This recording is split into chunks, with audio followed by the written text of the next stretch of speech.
Good morning, everyone, and welcome to the meeting of the Multnomah County Board of Commissioners. Audience members, I want to start by asking you to please silence your electronic devices. I would also like to remind you that in addition to the audience in this room, we have people watching and listening online, so please consider your language in comments and testimony today. Today's meeting is a hybrid board meeting. Some presenters and guests will appear in person, and some will appear virtually. For those presenting virtually, please mute your mic when not speaking, and when presenting, make sure to unmute your mic and turn on your camera. For those joining us today in person to provide public testimony or present, please turn your mic on when you begin speaking so the green light is showing, and off when you've completed your remarks so the red light is showing. For all presenters, please state your name for the record before speaking or responding to questions. May I have a motion on the consent calendar? So moved. Second. Commissioner Brim Edwards moves, Commissioner Singleton seconds. Approval of the consent calendar. Commissioner Moyer? Aye. Commissioner Singleton? Yes. Commissioner Brim Edwards? Yes. Commissioner Jones-Dixon? Yes. Chair Vega Peterson? Aye, the consent calendar is approved. Opportunity for public comment on non-agenda matters. This is a time for the board to hear public testimony, not for board deliberation. When it is your turn to speak, I'll call your name and unmute you or call you to the presenter's table. I'll set a timer for 3 minutes when you begin speaking and announce when your time is up, at which point please wrap up your sentence. Chair, we received 3 verbal testimonies and 1 written testimony, which was shared with board members and staff. I'll call in person first.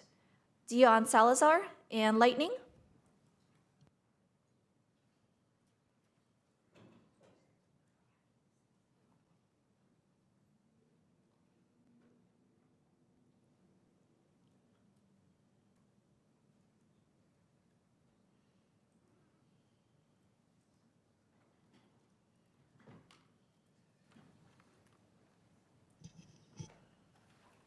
Good morning.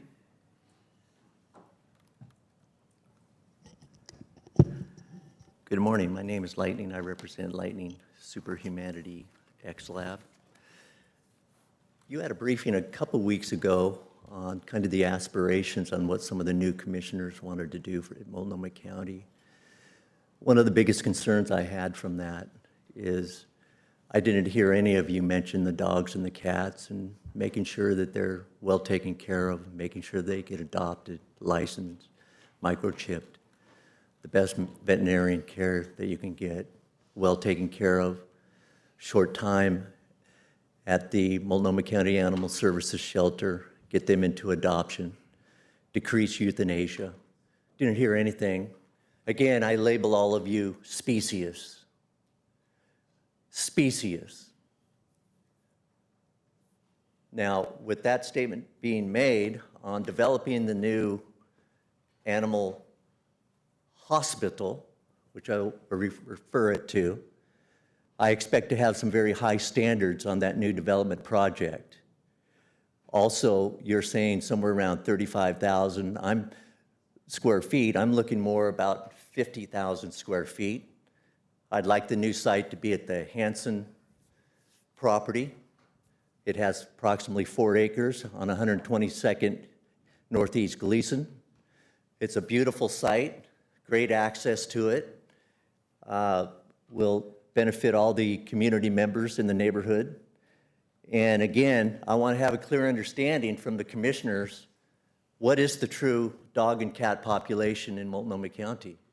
Per house, per district, per neighborhood. Can you give me that number? Well, if you're going to develop a new facility, you need to have those numbers ready to roll out to the people voting on the general bond, to roll out to get that, what I'm going to ask for, $100 million. And the reason why I'm asking for $100 million is I want to have a new indoor dog park, which is going to be about a 20,000 to 30,000 square foot facility, just the park itself. And what I want to have that used for is to rehabilitate, use for recovery for the animals that have been homeless, abused, help them with their behavior issues so we don't move in fast to euthanasia, to use euthanasia on them, euthanize them. We can't do that anymore. We want to save them, all of them that we possibly can, and we want to have the best veterinarians that want to work at the new facility. We want them at the table on developing this to where they say, I'd love to work there just because of what you've developed. This is amazing. I want to work there. That's what we need. And do not go cheap on this project. Next online, we have Karen Chire.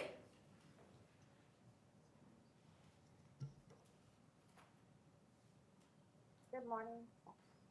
My name is Karen Ray. I own and operate Stadium Secret on Southwest 20th across from Providence Park, and I'm a member of Stadium Hood. I'm here again to express my deep concern regarding the ongoing criminal activities in our community and the alarming reality of 500 empty jail beds that remain unused. In just the past week, my store has become an increasing focal point for criminal behavior. We've had 3 shoplifting incidents, 1 vandalism, 1 drunk belligerent person, 3 people urinating on my property and 2 on the same day, and at least 4 drug deals that took place on or around our store. On Saturday night, our building was vandalized with graffiti that appears to be related to potential drug sales. The individual responsible was seen with a hand cart and a zip-open bag. And when approached by someone known to this tagger, the person dismissed the potential drug transaction by saying, "No, I'm good." On Sunday, I witnessed a wanted drug dealer inside my store who had sold multiple times in the Stadium Hood area. And upon looking at our cameras, discovered he was also conducting drug deals from the bus stop right outside my store. I was too late to call it in as he had gotten on the bus, the 20 bus heading eastbound. At least 4 people would have been taken into custody that day. On Monday, I had to call police on a drunk, belligerent man who refused to leave my property despite being asked. While the officers were dealing with the situation, we were unaware that a car parked in our lot was being used for drug dealing and buying at that very moment.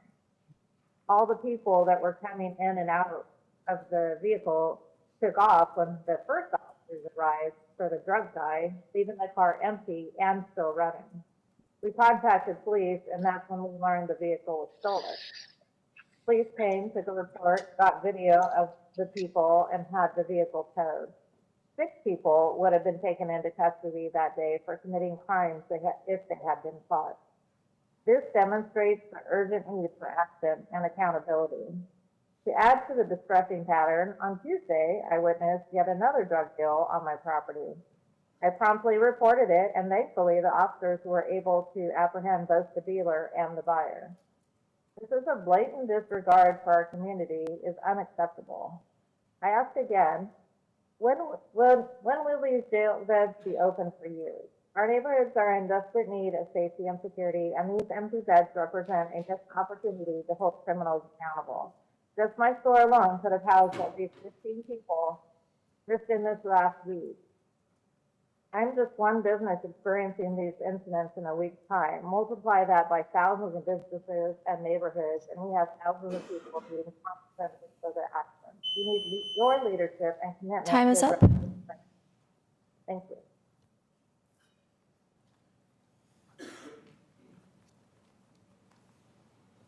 One more check for Dion Salazar. Chair, that is all the public testimony. Thank you, Marina. Can we move on to R1? R1, resolution acknowledging receipt of the Multnomah County Annual Comprehensive Financial Report and Schedule of Expenditures of federal awards for year ended June 30th, 2024. All right. Today we take up an item.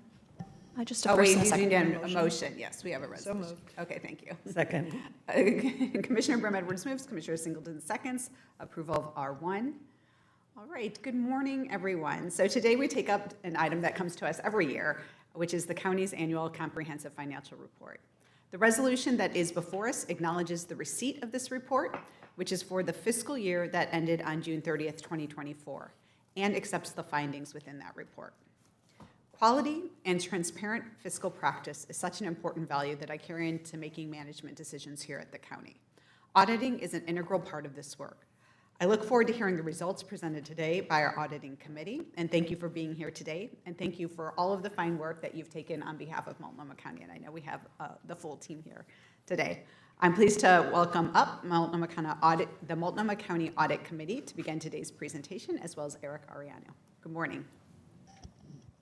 Good morning, Chair and Commissioners. For the record, Eric Ariano, Chief Financial Officer, and with me I have Cora Bell, the Deputy CFO, and then Ashley Austin, partner with Moss Adams, our external auditor. And online, I believe I have Audit Committee members, Audit Committee Chair Marie Anik, and then Jerry Walker, Audit Committee members.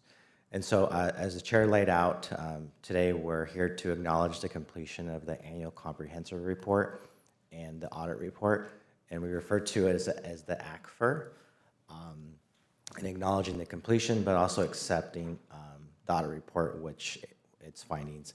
And then at the conclusion of this, we're asking you to approve a resolution that essentially accepts it and then directs myself to find the resolution for those outstanding findings that we had this fiscal year. I'll do similar routine that I've done in past years. I'll do some kind of highlights. I'll keep it short, and then I'll pass it over to the audit committee to talk a bit about the process. And then we'll move over to Ashley Austin, which she'll go through some slides to talk about our external audit process. There's multiple components, and actually share the results of the audit findings. And then after that, I'll come back to myself. I want to do some acknowledgments. There's a lot of hard work that's put into this document and the audit process. It's not just my team, it's broad level in terms of departments, and I want to take a moment to kind of acknowledge that. And also just to reflect, there's a group back there, the GL Fiscal Compliance Group, that actually does all the work, so they're here for this particular agenda item. And so, so the first part is just to acknowledge that we issued our financial statements on November 15th in alignment with Oregon Revised Statute.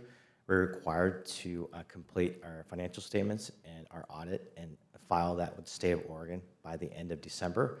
We did that in November. Our financial statements received an unmodified opinion, which is a clean audit opinion, which means that our financial statements were presented and prepared in alignment with General Accepted Accounting Principles and Governmental Accounting Standards Board, that's GASB.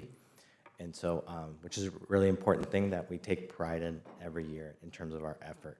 Like I said, there's multiple components to the audit process and actual audits that Moss Adams conducts that Ashley will go through in greater detail, but I just wanted to highlight the unmodified opinion. And as the chair laid out, the financial statements and the audit is our mechanism to hold ourselves accountable to the public, to the residents of Multnomah County, and to maintain transparency from a financial perspective. It provides a detailed financial report of how the county actually expended within a particular fiscal year.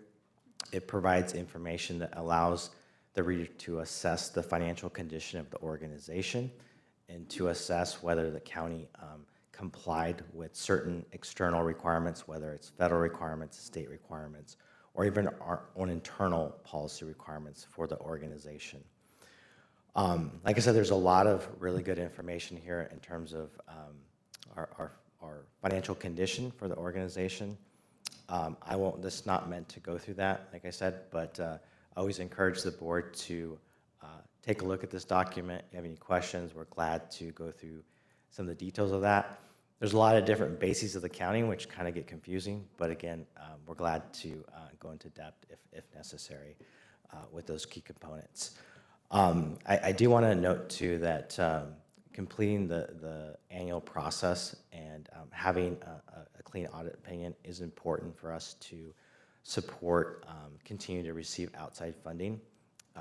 It's a critical component. County receives a lot of federal and state and local funds in the form of grants, and maintaining a process that's consistent, accountable, and compliant helps us ensure that we are successful in maintaining those funding sources. The other piece too is that in addition to many, one piece with our financial statements is that our rated agencies take a look at our financial statements to assess our financial condition, and that supports us maintaining a high bond rating, which we have the best we can have for our government. And I think in prior years I've shared some of the things that our rating agencies have noted, but a couple things that they always look at in terms of our processes is having a stable governing board, having a good budget process with a good forecasting process, which we have one of the best, that we maintain low debt levels, that we manage our long-term liabilities well, and that we're transparent, timely with our financial reports and compliant to external requirements. Those are just a few examples, but it's much broader than that. I always like to say too that our financial statements and our effort around the audit is a reflection of the county board and its dedication to excellence in terms of financial reporting and financial management and accountability to the public in terms of how we conduct our business at Multnomah County. So, you know, I think what we're going to share today, I think, is a reflection of your leadership and guidance in terms of how we do this on an annual basis, because it is a big effort and it involves a lot of people in the process, from department staff that do day-to-day stuff with financial transactions to the folks in central finance that actually prepare the financial statements and actually manage the aspects of the audit process, which starts in the spring and doesn't end until we actually issue the financial statements. So it's a long and very layered process that we go through. So I will keep it there. I'm going to pass it over to Jerry and Anik to say some words around the audit process from the audit committee, and then after that we'll go to Ashley.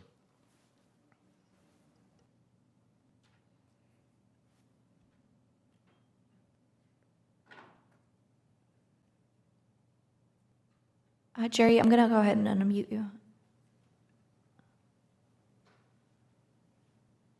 You'll just have to unmute on your end. I am unmuted. Good morning. Anik, are you with us? Are we able to see him, Marina? Yeah. Okay, thanks.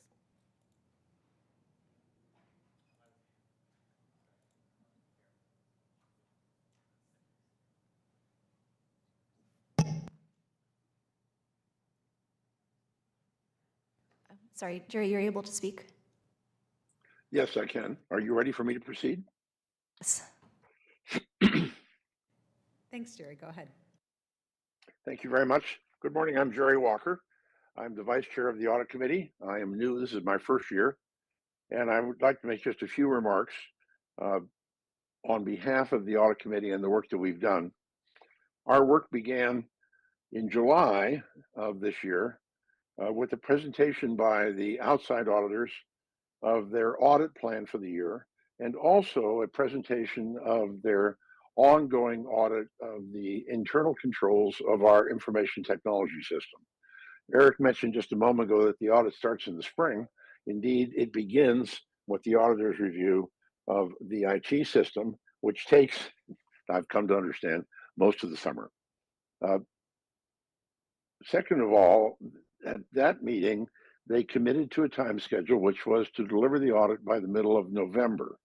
And indeed, in fact, on November the 16th, we met with the auditors and heard a comprehensive presentation of the results of the audit. A couple of things I really admire about this approach, and again, I'm new to it, so it's all new to me. First of all, in both cases of the first meeting and the second one to deliver the auditors were careful to deliver to us the work product that we were going to be discussing, so that all of the committee members had time to prepare questions. And indeed, I'm happy to say that the committee members did come with lots of questions for the auditors, which led to, frankly, fruitful and, in my regard, exciting discussion. I found the process to be surprisingly, frankly, for me, unexpectedly transparent. It is really wide open. There are lots of opportunities for review and discussion, and most of the audit committee members are experienced professionals who know the questions to ask, and I'm one who's learning.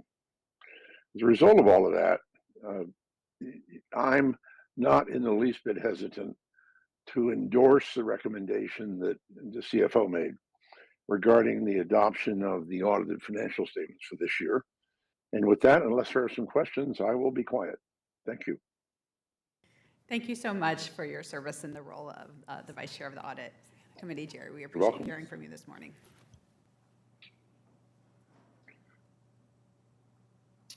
Good morning, everyone. Can you hear me? I couldn't unmute myself earlier, so I hope you can hear me now. We can hear you. Thank you. Go ahead. Yes, so my name is Marie-Annick Yagapen. I go by Annick. I served on the audit committee since 2022, and I've made some notes. I'll briefly talk about my experience and the role on the audit committee, and I'll reiterate, thank you, Jerry, a lot of what you said. There's always a lot of information. I felt comfortable processing the information at my own pace. Just like Jerry mentioned, the auditors began their planning meeting in July and followed through to publish their report in the fall. I felt that all the questions were welcome, and I've been through a few iterations in this since 2022, and I will say in that last cycle, there was more questions than usual. And just like Jerry said, they were welcome. The process was transparent. And in the past, this didn't happen. That last cycle, the auditors followed through with emails if we had more than needed questions. What I mean by that, if after the questions, they needed a follow-up. At this time, we didn't need it. What I mean to iterate by that is the process is always open for questions, and I feel like the questions are much welcome. I'll end with appreciating the work of everyone for the taxpayers to have clarity where all the money goes. So I appreciate all this, and thank you for the opportunity to talk today. Thanks. Thank you, Annie. Really appreciate your service.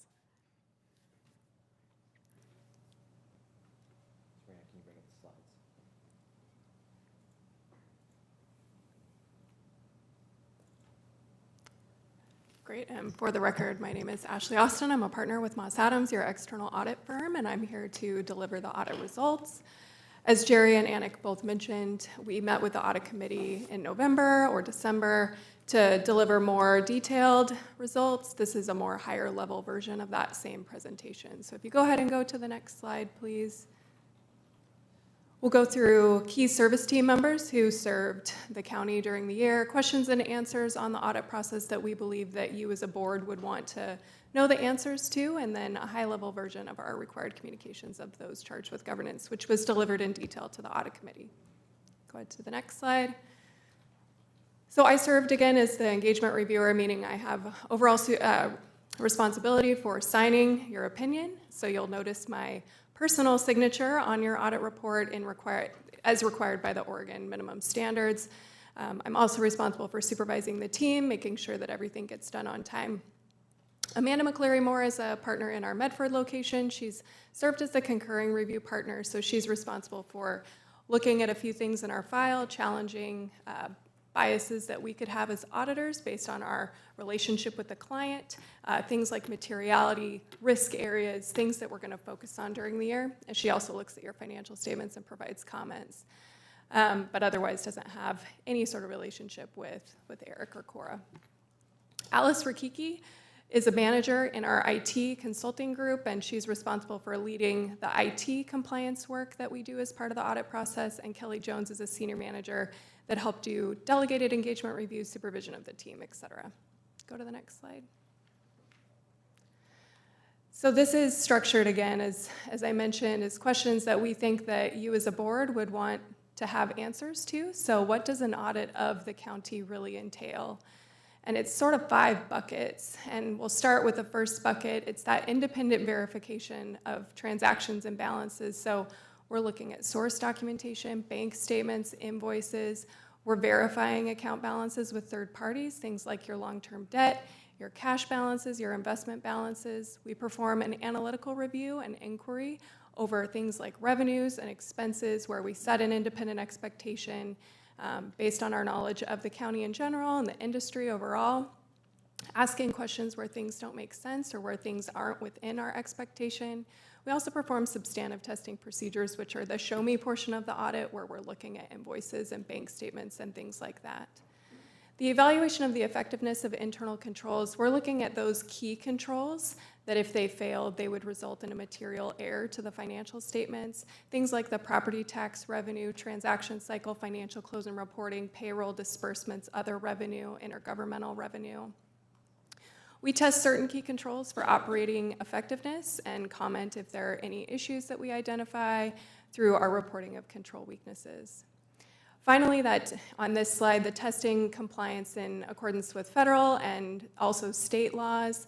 Of course, we review the Oregon minimum audit standards required tests of state laws. So those are things like budget adoption, process, procurement, things like that. And then you can't see it in person here, but it's also single audit. So as Eric mentioned, you receive a ton of federal funding, so you are subject to specific requirements around the single audit, which requires us to pull and test specific compliance requirements around those specific major programs that we selected as part of our audit process. If you go to the next slide. So finally, the technical review of the financial statements. We look at those financial statements that are drafted and prepared by management, make sure that all the balances and transactions that we performed audit procedures on actually agree to what's included in your financial statements, that they meet all the applicable GAAP, state, legal, and GFOA award requirements. I don't know if Eric mentioned, but you did receive the GFOA award for 2023's financial statements and are going to apply for 2024's financial statements. It's a one-year award. And then supplementary information, we look at that and make sure that it's presented appropriately as well. Finally, the reporting of audit results were we met with the internal auditors throughout the audit process, had various check-ins with them. We also had timely contact with finance staff. We were here for 6 to 8 weeks on site, so we had a lot of contact with them. We had an exit meeting with the audit committee, as I mentioned, back in December, and then we're here to meet with you to deliver the results today. Go to the next slide. So question number 2, are the financial statements accurate? Based on all of our audit procedures, which I talked about on the previous slide, Eric already shared that we issued an unmodified opinion, meaning our financial statements are prepared in accordance with GAAP, and they're fairly presented. That's the highest level of assurance that you can receive. A clean opinion, that's what you want to hear as the board. If you go to the next slide. So did the county comply with applicable federal and state laws and regulations? So we do perform a risk assessment. We don't test every single dollar, every single transaction. We focus on specific areas that are significant, that have risk specific to our risk assessment process. We also perform compliance testing over federal grants and several state laws, which I already mentioned, covering the budget adoption process and then procurement as well. So what are the results of that? For Oregon minimum standards, we didn't have any control findings, but we did have one compliance finding. Whenever the county goes over budget in any specific category of funds, you were over budget by $388,000 in the facilities management fund, and that's required to be disclosed in your notes to the financial statements, and it's also required to be included in our audit report as well. It's not a significant deficiency or material weakness, it's just a compliance finding that we have to report on. In terms of the single audit results, there were no compliance findings. However, we did have one internal control finding. We tested 5 major programs this year, and across a few of those in the county's indirect cost allocation, it appeared that they applied a budgeted number, and did not do a look back after the year end to make sure that the budgeted amount that had been applied to the grant was actually materially consistent with what was actually incurred. So there was a significant deficiency that was reported related to the internal service charges that were charged to federal awards. If you go to the next slide. Did the audit identify any fraud, waste, or abuse? Of course, we evaluate all the key controls. We look at management estimates to make sure that there are no biases in those estimates. We also do a brainstorming session internally as an engagement team without the client present to talk about risk areas that we're seeing in the industry overall, areas that we could focus on at the county specifically, and then we interview individuals throughout the county. We interviewed a board member this year, we interview management, we try to interview also people that are outside the accounting process, and we are required to ask direct questions. Are you aware about any fraud? Do you have any concerns? Were there any errors that were identified by you? The testing that we performed uncovered no reportable matters of fraud, waste, or abuse during the audit. You can go to the next slide. And then the next slide again, just some high-level Communications with those charged with governance. You want to go to the next slide, please? As I've been mentioning, we did have that in-depth discussion with the audit committee back in December. We also are required to let you know if there are any audit adjustments. Happy to report that there were no corrected or uncorrected audit adjustments. So the trial balance, all of the accounts and transactions that management handed us when we walked in the door is what you see reported in the financial statements. So very clean trial balance. No difficulties encountered in performing the audit. That would be difficulties obtaining information from management, like a piece of paper or transaction support, and then no difficulties actually accessing individuals to talk to, and then no disagreements with management about an audit or accounting matter. So really good news to provide to the board today. If you go to the next slide, just again, a thank you to you as the county commissioners, the audit committee, management, Eric, Cora, and all the individuals that we work with throughout the time that we're here. It's an intense time, and everybody was pleasant to work with, and we really enjoyed our partnership with the county this year, and I'll open up for questions. Thank you so much, Ashley. It's good to see you back here. I really appreciate this work. I did want to just acknowledge all of Eric's team that is here in the room. If you guys wouldn't mind standing up for a second. I know you'd like to stay a little bit more in the background, but today is our day to really appreciate you. Thank you so much for all of your work. Thank you guys so much. We will go to the board for questions and comments on this. We do have one public testimony, so if you wouldn't mind sitting in those chairs right behind you, and we'll bring up the public testimony, and then we'll bring you back up for those questions. We have Lightning.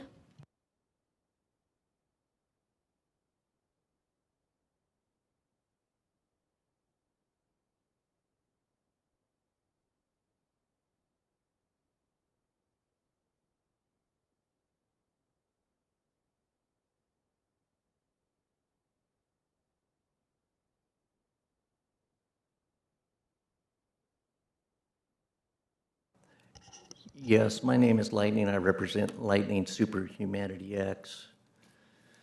No fraud, waste, and abuse with a $4 million revenue stream. That's impossible. Absolutely impossible. So I disagree with Moss Adams' statement on that. Again, on your holding your rating of the AAA credit rating, which I've studied Moody's quite closely on how they determine that. Again, I'd have to say you're not a AAA credit rating by my analysis. So I, again, dispute that statement that you should have a AAA credit rating by the Moody's standards. Again, referring to the federal grants, there is definitely a problem on some of these federal grants on them not following through with the terms and conditions of these grants. Them saying certain things to try to get these federal grants, such as, let's use Multnomah County River Patrol, which I think is a fraudulent group. When they apply for a federal grant, on the federal grant, it's from the Oregon State, let's use the Marine Board, it says they keep the rivers clean. Fraud to obtain your grant, Multnomah County River Patrol. Fraud. And I'm putting that on the record. I want you to pay back all your federal grant, or your Oregon State Marine Board grants that you say that you keep the rivers clean. The rivers are a cesspool. Absolute cesspool. You cannot make statements to try to obtain a federal grant that are untrue. That's called fraud. And I'm calling out Multnomah County River Patrol for fraud on their grants in front of Moss Adams, which, by the way, is a very respectable accounting firm, one of the best, if not the best. But again, I would love to see your agreement that you signed between Multnomah County to do the work in their audits. I want to see what Multnomah County tells you you can say and can't say in that agreement. I think you have some ironclad agreements with Moss Adams that they can only say certain things on this audit because it will affect your overall rating. And I'm putting that on the record. Now, Moss Adams, I'm not calling you fraud, but I want to review your agreement. And then I'll make my analysis, Moss Adams. You were very light touch on this audit, and I'm disappointed, and I do not approve of this audit. Waste, fraud, and abuse. You have it in this county, and do not make a representation you do not. All right, now we'll move on to our commissioners and give them the opportunity to ask questions or share comments on this report before we take the vote. And- I will start with Commissioner Moore. Chair, do you mind if I do just a really quick acknowledgement?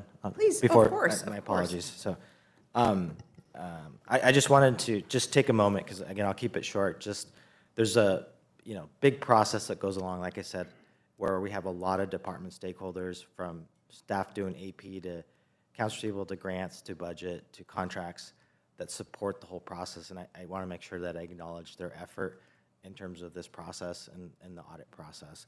Also wanted to make sure I acknowledge some central functions that also play a key part in this. And that's county treasury, accounts payable, our ERP support that support our Workday system. That's both the finance side and the HR side. Also want to thank the payroll group, the budget office. The budget office is really critical around the Oregon minimum standards. They run a great budget process, you well know. Also wanted to thank the county auditor, Jennifer and Anna Marie. They help us through the whole process. They manage our audit agreement as well, and coordinate all the audit committee efforts, and a huge thanks to them. Also, big thanks to Commissioner Bren Edwards that serves on the audit committee. I think this is her second cycle on the audit committee, and I really appreciate her efforts on that. And then our accounting manager, Sammy Gillum, which is back there, and our deputy CFO, Cora Bell, that play a big part in producing this process. So thank you, Chair, for giving me that time to do that. Of course, glad to do that. All right. It's always good to do those really important acknowledgements. We'll go to the board. Commissioner Moyer. Sure. I'd like to thank the volunteer members of the audit committee, Anik, Jerry, and the rest. I think this is probably one of the more unsung volunteer opportunities with the county, but it is incredibly important, and it allows us to get the best possible terms when we are seeking bonding and other authority, as well as giving us a high degree of confidence in the financial practices of the county. I also like to thank staff. I think having such a clean audit is something to be quite proud of. So thank you for your diligence and your hard work, and it is great to see such an external audit report of our practices. So well done, everyone. Thank you. Commissioner Singleton. Thank you. Echo all the thanks and appreciation that has gone on from multiple folks today. I have one quick question. In the resolution, it doesn't include the piece around the IT. What is it called? It was an audit observation. Is it because it's not a finding that it's not in the resolution? Awesome. Thank you. Okay, thank you. And I will pass it to Commissioner Bren Edwards, who also is a member of our audit committee and has some special insights into this whole process. Good morning. Thank you for being here, and thank you to all the staff. Could you speak into the mic? Sorry. Yeah, I'll pull it closer. And to all the staff who participated this past year, and particularly also to the auditors and the community audit committee members. I don't have any questions because I had an opportunity to ask them throughout the process. As the chair noted, I'm the board liaison or a member of the audit committee, and this is my second time running. I also was the commission member, I believe, that was interviewed about fraud, waste, and abuse. And so I just have a couple comments. Again, I want to thank the tremendous amount of work that goes into both the preparing for the audit and the auditing. And then I will say, if other commissioners or the public were able to saw the audit committee meeting, they would see there was really a thorough sort of pressure testing of the findings, questions about the process. It gave me a high degree of confidence in the work, both in the preparation work, but also in the audit's thoroughness. I think it's important that we acknowledge in public that this is a financial audit, not a performance audit, which is very different. And those performance audits are done by the county's independently elected auditor. And so for the financial audit, having participated in the process, I have a high degree of confidence in the results and the work of staff. And want to also note that it's, of course, done by the auditors are independent, and they conduct the audit according to U.S. auditing standards. Thank you, everyone, and congratulations to the county staff for an unmodified or clean opinion. That's exactly what we as a commission want to see. And I also just want to, I'm going to just close with two things. Want to note that in the resolution, the second point, the board directs the Department of County Management to implement the recommendations made by the county's external auditors and resolve compliance and internal control findings. So just noting that, and we'll conclude with a final thank you to the audit committee members, because this isn't their job. For the vast majority of them, the community members who volunteer their time, who bring a lot of expertise to the table on behalf of taxpayers and also residents of Multnomah County. So I want to just give a special thank you to the community members who volunteer their time. Thank you. Thank you. Commissioner Jones-Dickson. Thank you, Chair. Just want to say thank you to the audit committee and for your presentation. My questions were answered throughout the presentation in total, and thank you to all the volunteers. Thank you. Thank you. So I'll just add my thanks to everyone involved in this. We've had a great partnership with Moss Adam, and I really appreciate the work that your team does, working with Eric and his team in our audit committee to get these findings. And I just want to say, this is my, I think, 9th audit that has come, financial audit that has come before, and it's always great to get these good reports, to always have that acknowledgement or visibility into things that we can do to improve. And I know that the commitment is always there from the county, from our finance team, from all of us, to make sure that we are reflecting on those, correcting those, so that we can move forward. And we'll definitely do that this time. So thank you so much again for all the work, and it is a pleasure to move on. Thank you, Chair and Commissioners. Thank you.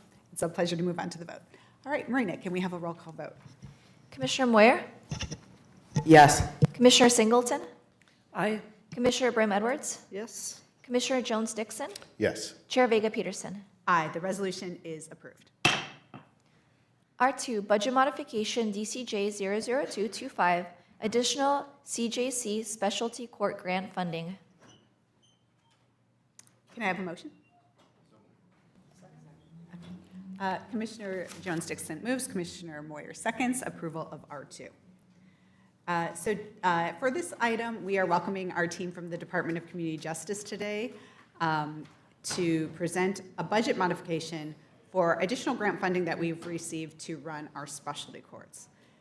Just as a reminder, a BUD mod is taken up when we need to increase or decrease revenues and expenditures, FTE, transfers from the county general fund contingency, reclassify positions, or if a department needs to make a policy or programmatic change, even if the net budget impact is zero. We have good news with today's modification that we can make. We are approving additional grant revenue from the Criminal Justice Commission, or CJC, for specialty court programming. Both the Department of Community Justice and the Multnomah County District Attorney's Office were awarded additional funding. And while the funding here is considered one-time only, it is anticipated that the funding will continue based on consistent legislative and state-level support since 2010. We always talk about how that might fluctuate and the impact it has here, and I'm sure we'll hear more about that from DCJ and our partners. But we are so glad to have leadership here today to talk more about this board item. Good morning. Good morning, Chair, Commissioners. My name is Denise Pena. I am the Director for the Department of Community Justice, and I use she, her pronouns, and I will pause and let my other fellow presenters introduce themselves as well. Sorry, can you hear? Okay. Good morning, Board. I am Michelle Myers. I am the Finance Director for the DA's office, and I am here to represent our portion of this Bud Mod. Thank you. Good morning, Chair, Board. I'm Jay Scrogg, and I use he, him, his pronouns, and I am the Interim Deputy Director with DCJ. Good morning, Chair and Commissioners. My name is Colby Dixon. I use she, her pronouns, and I am the Business Services Manager for DCJ. All right. I also want to acknowledge that DA Vasquez, I think, is intending on being present, but I think we are moving a little bit earlier on the agenda than I think we originally were told. But we will go ahead and get started since you're ready for us. Chair, as you stated, today we're going to be reviewing the budget modification for additional specialty court grant funding from the Criminal Justice Commission, or the CJC. Next slide, please. So the purpose of specialty courts, they're to assist our justice-involved individuals receive alternative sanction structures and treatment. These courts provide a final diversion opportunity for JIIs, or our justice-involved individuals, as an alternative to incarceration if certain qualifications are met. So for this grant funding, DCJ serves as the administrative liaison with CJC, but within Multnomah County, these courts require collaboration between DCJ, the DA's office, and the Oregon Judicial Department, and also our community-based organizations to ensure success for these clients. So the 4 specialty courts that operate in partnership with these stakeholders include the DISP Court, which is our Dewey Intensive Supervision Program. It is our mental health court. START Court, which stands for Success Through Accountability, Restitution, and Treatment. And finally, our STEP Court, which is the Strategic Treatment and Engagement Program. Next slide, please. Okay, just to provide some context as to kind of how this happened, without getting into a lot of details, we apply for specialty court funding at the start of any legislative biennium. That funding fell way, way short for the 4 programs that Denise just described.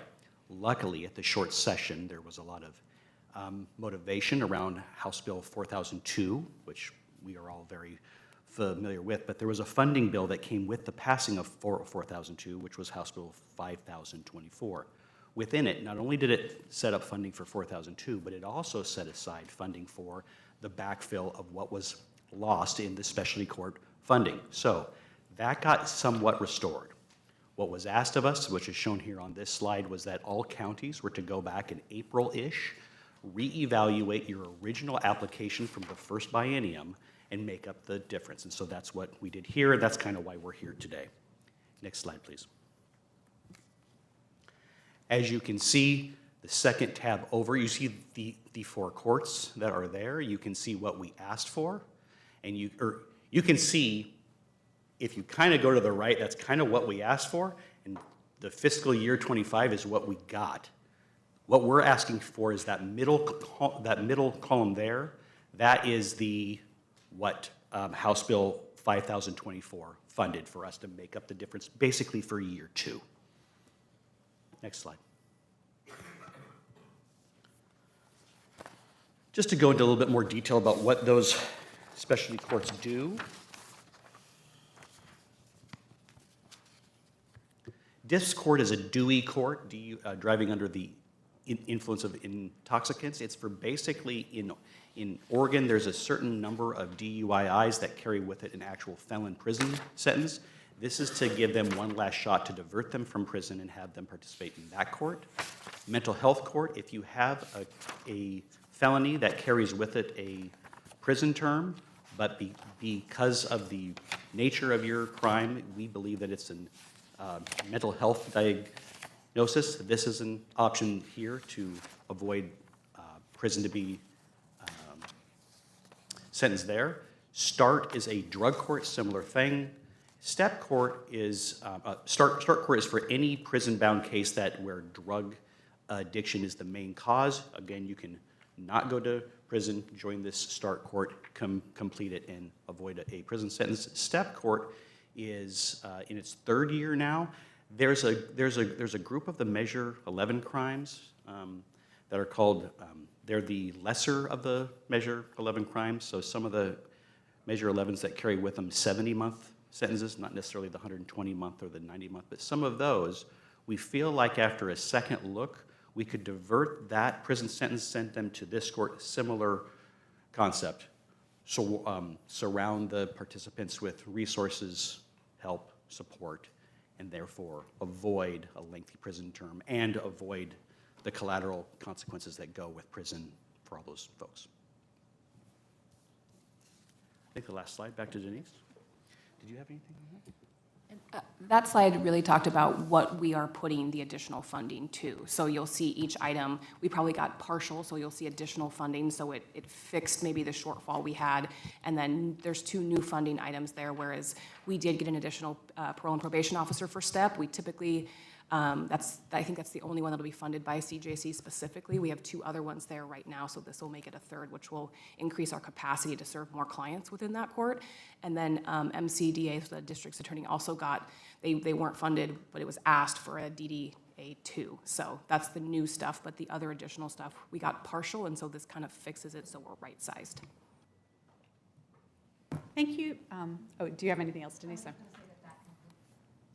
Sorry, that concludes our presentation, and we are ready for any questions that the board may have. All right, thank you. I don't know if we have an ETA on the district attorney, but if he comes in during the questions, I definitely will give him the opportunity to speak. I know I had a text from him that he was planning on being here this morning, so we are just running a little faster than usual. We didn't have quite as much public testimony as normal. So we'll go to the board for questions and comments, and we'll start with Commissioner Singleton. Good morning, and thank you all. It's great to see you, Michelle. We had the opportunity to work together briefly. I had a couple of questions. It sounds like there's new outcome requirements with this new funding. It shouldn't change what we've already put into the adopted, so we knew this was coming, because it started in like April, and there's a point with the budget that it's like pencils down, and so this was kind of caught in that awkward period where it comes to you all and we don't change anything, and so now we're coming back and telling you that this is going to happen, but our metrics were already adjusted because this funding was proposed, right? And so if it hadn't, then we would come back and say we have to adjust those. So it's our measures and our metrics already reflect that within the program offers. Wonderful, thank you. Sorry, bear with me as I flip through my pages. And I'm assuming the providers are feel confident in, because the timeline's shorter, right? They're all confident they can spend it, they can meet the outcomes, all of those components of the providers that y'all fund. Yeah, so when we were first approached by CJC to say, hey, if there was more funding based on this House bill, what would you do with it, right? And so Todd Roberts, who is retired, he was our CJM over these 2 courts, and or all 4 of them. He's really our liaison. So he met with all of the parties and said, well, like, if we do get this, what are we capable of? So everybody, OJD, all of our community partners, that we met with the district attorney. So we really had like it was a crunch time, but everybody did say, we want the full amount so we can run the program at its best. Awesome, thank you. No more questions. Thank you. Commissioner Broome-Edwards. Oh, sure. Okay, Commissioner Jones-Dixon. Yeah, no questions. Commissioner Singleton asked my question, so thank you. Okay, that was a very hot potato kind of pass back to Commissioner Broome-Edwards. While she's if you're ready, otherwise I can make some. Yeah, this is more of a, thank you for the presentation. It's great news to have additional resources. And just looking through what I was trying to look through is sort of what we requested and what we got. And I know that this is on our upcoming legislative agenda for additional funding for specialty courts. And I'm curious, because I wasn't able to go back and look, it's like, how far off are we from what we asked for what we ultimately receive? Because it sounds like while this is one-time funding, we're hoping it continues on. So I'm just curious, like, how far off were we from what we originally asked for what we have now? And then sort of what the gap is, what we really ideally would have if we're looking at specialty courts as a way to sort of divert people out of the criminal justice system and into and getting some specific support in an area that they need. So I'll give a little bit of vague answer, and then I'll kick it to Colby, who may have some of the specifics. Something that is new that happened with the passing of the funding bill to 4002 was all specialty courts, for the most part, certainly ours, I can't speak for another county, but most specialty courts run with someone there from the DA's office, defense, the judge, a PO, and then your community provider. But they also have someone else there. Typically, they have what's called a court coordinator. That's the person who kind of runs everything. In this bill, and I know going into the next legislative session, they are still intending to do this, which is they took the funding for all court counselors out, and that was now an Oregon Judicial Department funded piece in the state budget. So, good news is I don't think they reduced the amount that goes to specialty courts. They took that out. That will be funded. So I think it's the same amount going forward. Now, it's still competitive. 36 counties competing for a finite amount of dollars. But to speak specifically to our gaps, maybe Colby has some of that. But just to give you that the future might look a little better, I don't know though still. It's still up to a grant review committee who says yes or no to the things that we ask for. So I do, when we applied for the 23-25 application, our DISP court, the shortfall between our application and our award was $257,000.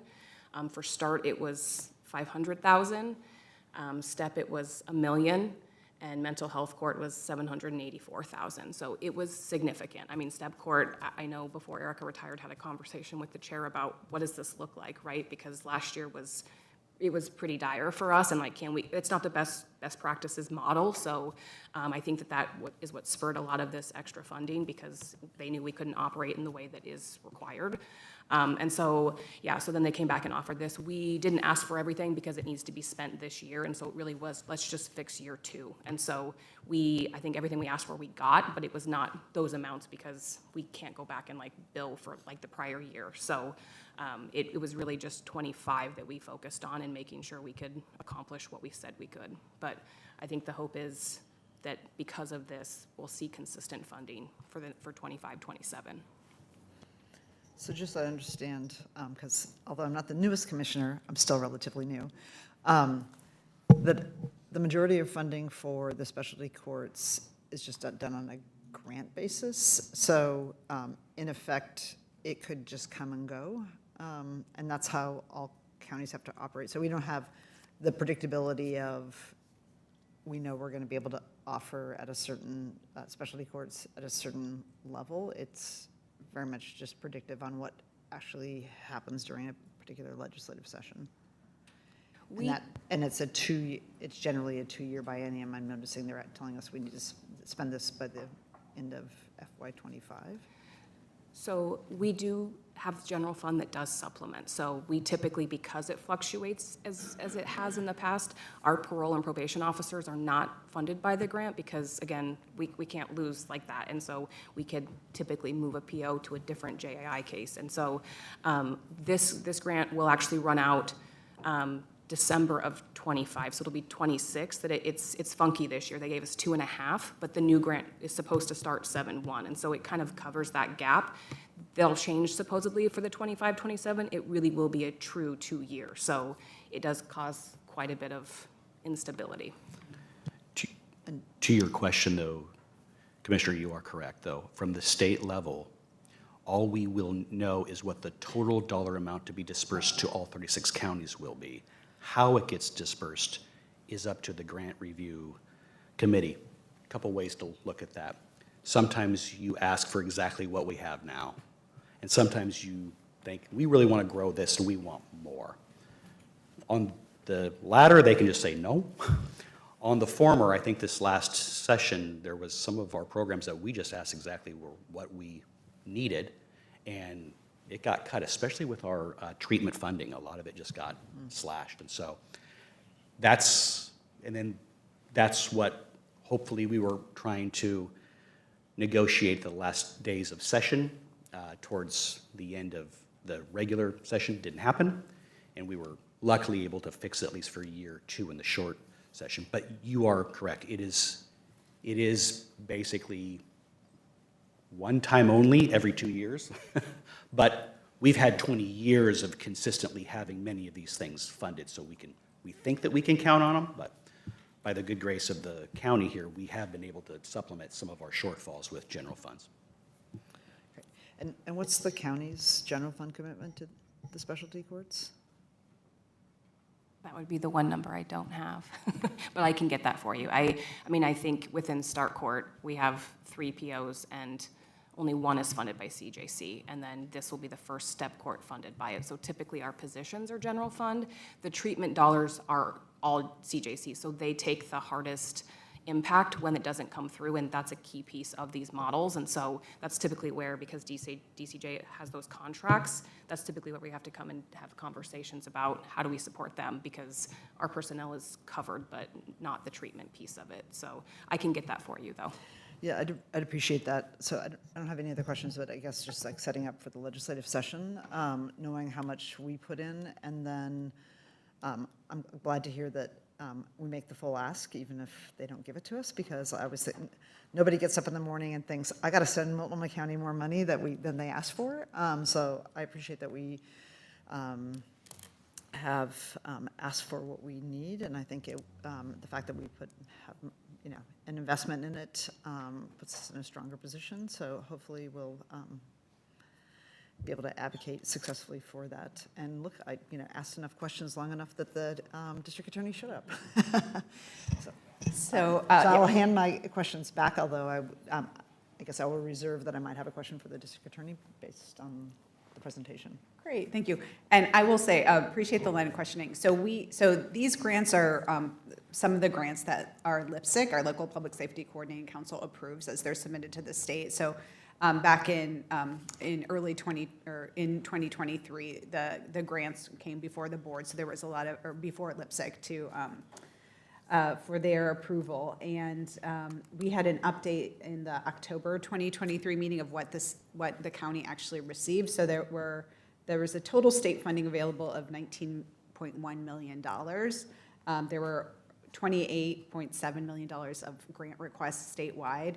Our percentage of the funding award was 20.9, which I think goes to show it's a matter of making the pool bigger of the funds available for all of the needs and the programs that are requested throughout the state. But there were significant areas, as was said, in terms of the lower percentage. In some cases, it was less than 50% of what we requested to fund these programs, and it was something that was of deep concern and of conversation during our LPSC conversations, but also in the conversations that we had within our departments. So these funds today are very much needed, and appreciate the presentation on that. And I'm so glad that we have our district attorney here to join us this morning. So we have had a very robust conversation about these additional dollars and what they would mean, especially for DCJ. Michelle did a great job on the DA's office, but would love to hear from you on your thoughts on these programs and these dollars. Absolutely. First, thank you, Madam Chair. I appreciate it. Now we're on. Good morning, Madam Chair. Thank you so much for the opportunity to speak with everyone. Commissioners, good morning. My apologies. I was planning on 10:45 being my start time, but I'm glad I got here a little bit early so I could chat with you all. These programs are really central to what we do almost every single day in the Multnomah County District Attorney's Office, and it's a close partnership with DCJ.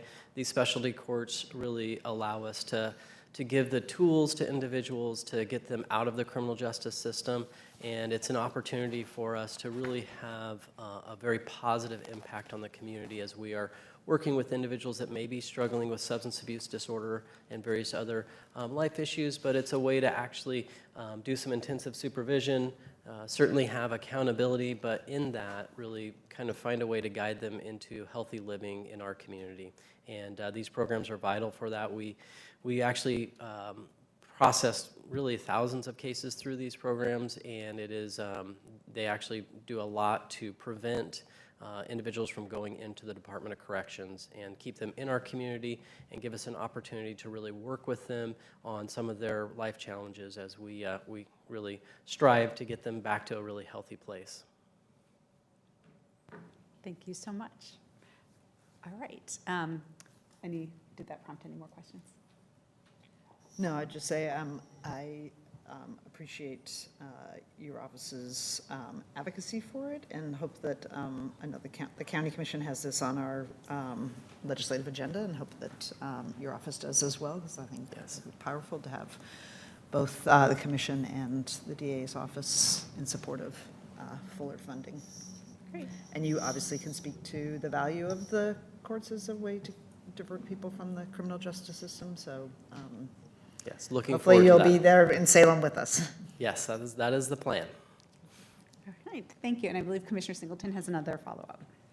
Thank you. I just wanted to acknowledge that the state will also have a tough budget this session, and so I know there's a number of legislative champions around this funding, and so I'm hoping we're in early and frequent communication with them, because I know in tight budget years, if nobody's championing it in the legislature, it doesn't often show up in the budget bill. So just appreciate the hard work that I know will be coming. Thank you. And Commissioner Moyer. Yeah, I am a big fan of specialty courts and think that they offer tremendous opportunities for people to make life changes and hopefully change the direction that they are headed. To what degree can you provide, and this is not for now, a comparison of those who are given a specialty court option versus those on a more traditional incarceration path, you know, kind of longitudinally? And then I noticed that I think it's the STEP court is the Measure 11 individuals, which I assume that they would probably end up in our state prison population. And so I'm a little interested in, like, what would that have cost the state versus what we're given to do this work? And then I just, you know, in conclusion, appreciate the work you have done in really difficult budget situations. I think that these populations benefit a lot from this alternative path, and I know that it has been a very difficult time for people experiencing substance use disorder and mental illness and access to care and housing. And so my final question is, to what degree are we having challenges in our specialty courts making sure that we can access those needed services to keep somebody engaged and on track? Has that been a challenge? Yes, there are always challenges, and I'll just start by saying each one of these courts really is an opportunity to avoid Department of Corrections. Like our Stark Court, for example, is a lot of property offenders that would otherwise potentially go into the Department of Corrections, our state prison system. And even in mental health court, we often find that as a great opportunity for people that are, you know, suffering with various mental health issues, that we can address those here in the community locally. And then, of course, DISP is another example where, you know, you have someone typically struggling with alcoholism, but other forms as well, that we use this as a way of doing intensive supervision to avoid that Department of Corrections. The dollar amounts, there have been some studies done. I don't have those numbers with me, but it is a tremendous amount of savings that we incur by doing this community-based supervision as opposed to Department of Corrections. That's been shown time and time again. Also, we've seen a much better return on our, what I will call investment, in that with recidivism rates being much lower when we go through this process, and that's huge for us. Then as to the question of being involved down in Salem, I know that's been raised. That's something that we are very intensely working on a daily basis, and having phone calls, and I'll be in Salem, and I know that DCJ is working hand in hand with us on that. And I know that our last area of what is missing there's always kind of areas, we talk routinely about, the need for greater and improved treatment. I know that this body and this board has worked so hard on that issue, and so certainly that's a need. One of the areas that we see, though, is when we talk about a continuum of care, is stability when people are coming out of local jail, whether that is just, they were arrested and then released, or they had a short stint in time. It's that period of time when they get out. Is there stabilized housing? Are there opportunities to kind of do monitoring? And I know that that is some work that DCJ does, but I know there's probably a much greater need than what we're currently able to meet. But I'll let DCJ speak to that, of course. Well, and actually, I wanted to talk on also just the client experience, which I think that tends to be lost when we're kind of talking about these programs and support that's offered. And so even from just a supervision standpoint, obviously all of our POs were very hard with all of our clients responding to risk need issues that they have. But with this one, it's really more of that team partnership. And I know that we have the judges that are involved in our specialty courts are very much invested in this. For example, for the clients in our STEP treatment court, there's graduations that happen in which families are invited, treatment is there to really just uplift the success as it's happening at every different level, because it's gonna look differently. And so I would just highlight that that is something that is additional to this, just the experience and just really kind of the wraparound services that these clients have, and the champions, including the DA, the PO, the judge, and the treatment providers as well, are really working hard to ensure that our clients are successful and that they acknowledge and feel the success. I would also add, when you talk about struggles, it's the lack of funding specifically for treatment providers. That's what we saw this year, and so that's a key component to these courts. And when we don't fund it, we sit in this place where we have one of the cornerstones that's not happening. And so that's where clients have case management, into housing, right? Those are the people that really help connect those things. And when we can't fund them, then they're not in the courts. And so that becomes problematic, I think, everywhere. And so especially our mental health court has, qualified mental health providers, right? So if those aren't funded, then they potentially don't have the option to see those types of people. So I think those are the struggles funding-wise, that if we don't get that, then there's a key piece missing from this model. Commissioner, to your first question about the data, similar to what DA Vasquez said, nationally, this is a model that works. It's tough for us to get you what you're asking for, because on the community supervision side, almost all of our downward departures are involved in some sort of court. They don't have to be. They could just go to direct supervision, but most of ours are involved in a court, so we don't have a comparison group to kind of go by. But does that make sense? Yeah. Keep in mind, every single one of those people could be looking at 13 months to 70 months on a step court. So that alone, even if you had, a same outcome, you're saving dollars-wise, millions of dollars. Okay.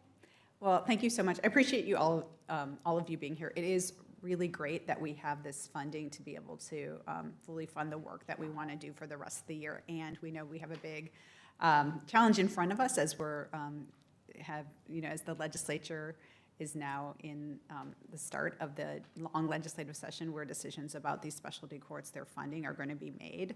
I think we've heard loud and clear about the benefit that these have, the opportunity it provides to people within Multnomah County, the importance that it does to the work of the District Attorney's Office, DCJ, our court system. And we want to make sure that we continue to have these pathways for people. So we will all be working hard to make sure we're advocating with the legislature to fully fund, to make sure that the importance of these programs are understood by our legislators, and hopefully we will get some great action. I am going to put in a plug for the LIPSIC meeting that will be taking place on Monday, where we will hear the legislative agendas from the city, the county, the district attorney's office. So encouraging people to tune in for that on Monday afternoon. Thank you all very much. Chair, we had one public testimony. Oh, thank you. All right, well, we'll go ahead and move on to that. Thank you, guys. Lightning.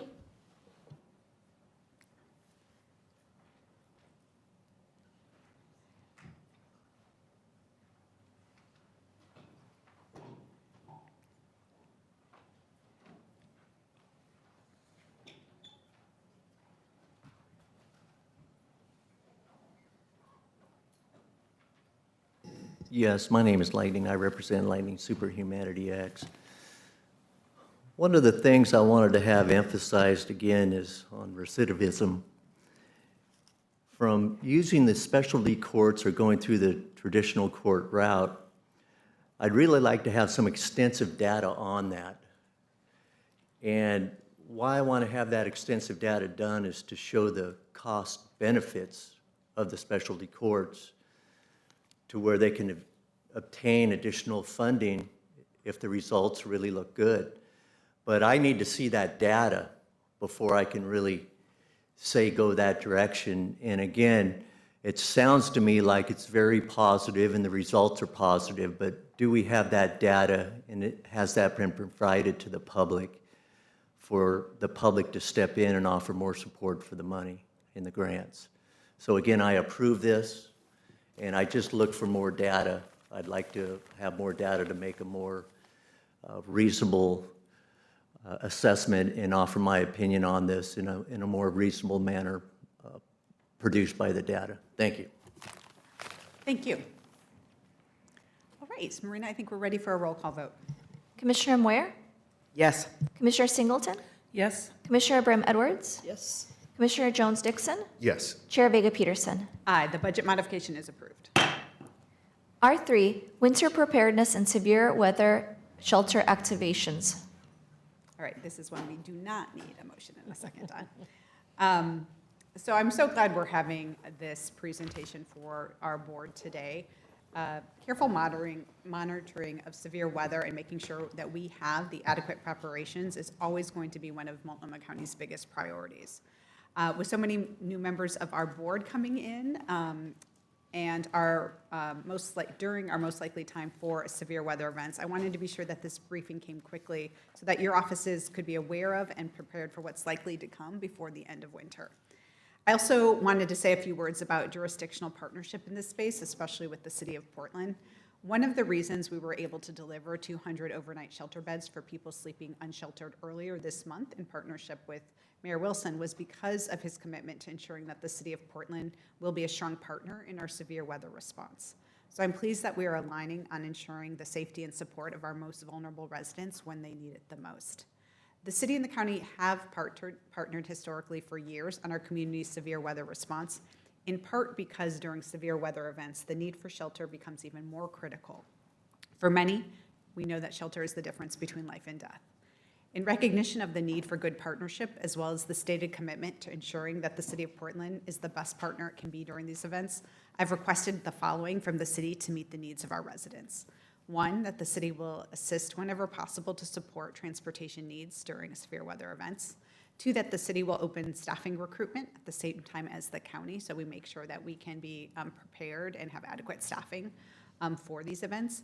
And three, that the city will support availability of community centers and permit their use for emergency shelters, because we know making sure that there is access throughout the city and throughout the county for folks is really important. So I expect and look forward to shared commitment, which is really in the spirit of true partnership and coordination. The mayor has confirmed the intention to meet soon so that we can align on long-term solutions, funding strategies, and the best practices for working together on this. I want to close just by saying how grateful I am for the leadership in Multnomah County. I think there's time and time again, our employees step up when it comes to the work that's needed for severe weather, our emergency management and preparedness, our Department of County Human Services, but really everybody, folks throughout the county. We have conducted several severe weather after actions in recent years that have resulted in a very robust system of support for this community. We work across many departments to close every gap, and will continue to do so should an event be in our future. We will always have continuous quality improvement as part of these processes.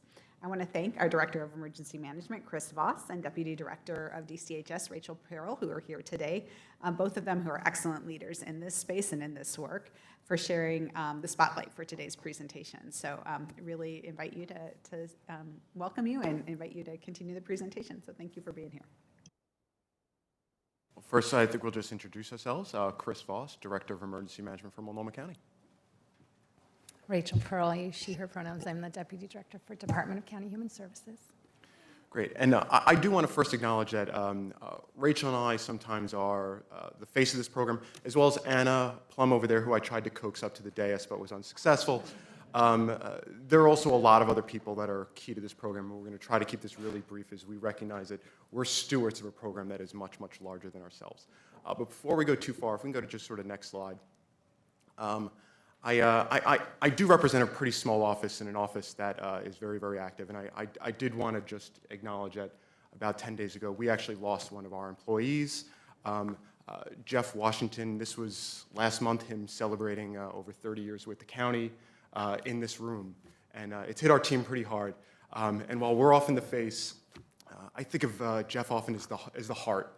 He always had a smile on his face, always willing to work the shift, and his influence will live very, very long for our program. So thank you for giving me just a second to acknowledge Jeff and his many years with the county.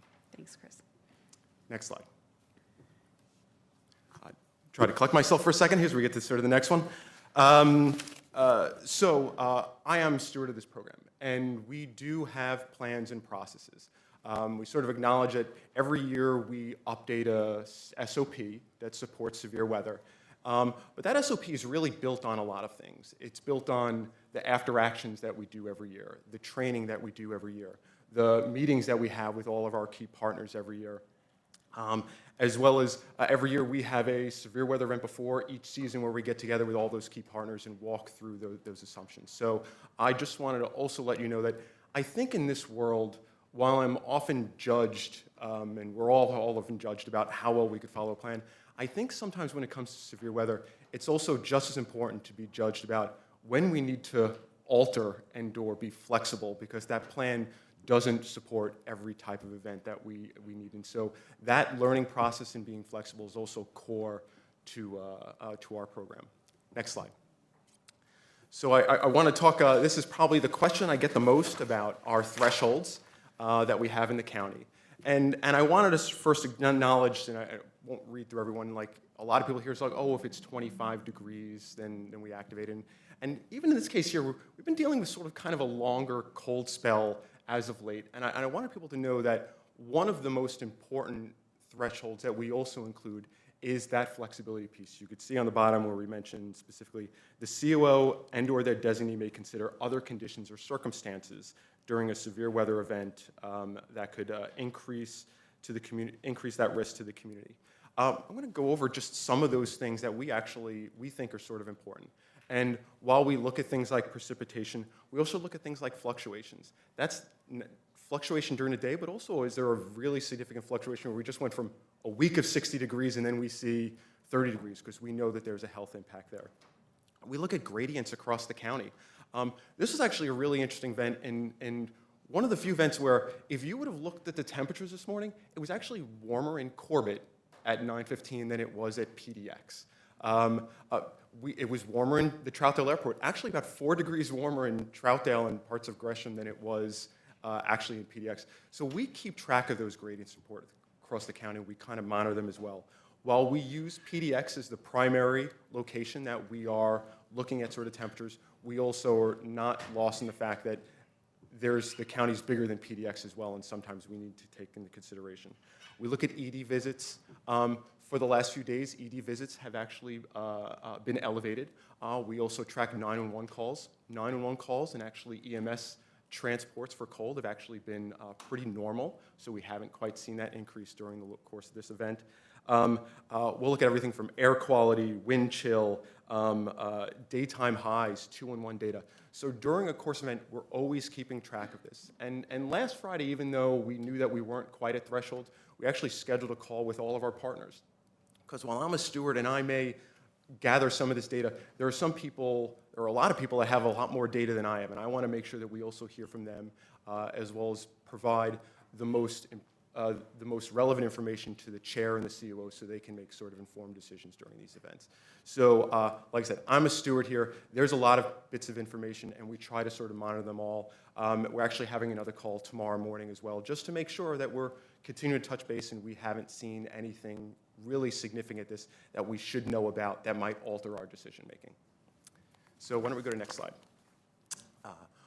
We have a team. That team often led with a unified command team. It is often emergency management, Department of County Human Services, joint office, as well as the city of Portland is often invited and are often part of it. Certainly in sort of the larger events, they're part of our unified command team. Like I said, a lot of other players as well, DCS, DCA, the sheriff, the health department, all of these groups are part of our key team. In fact, our 8:30 calls where we sort of run through, I think the one that we had last Friday had 120 people on it. So there's a lot of people that are involved.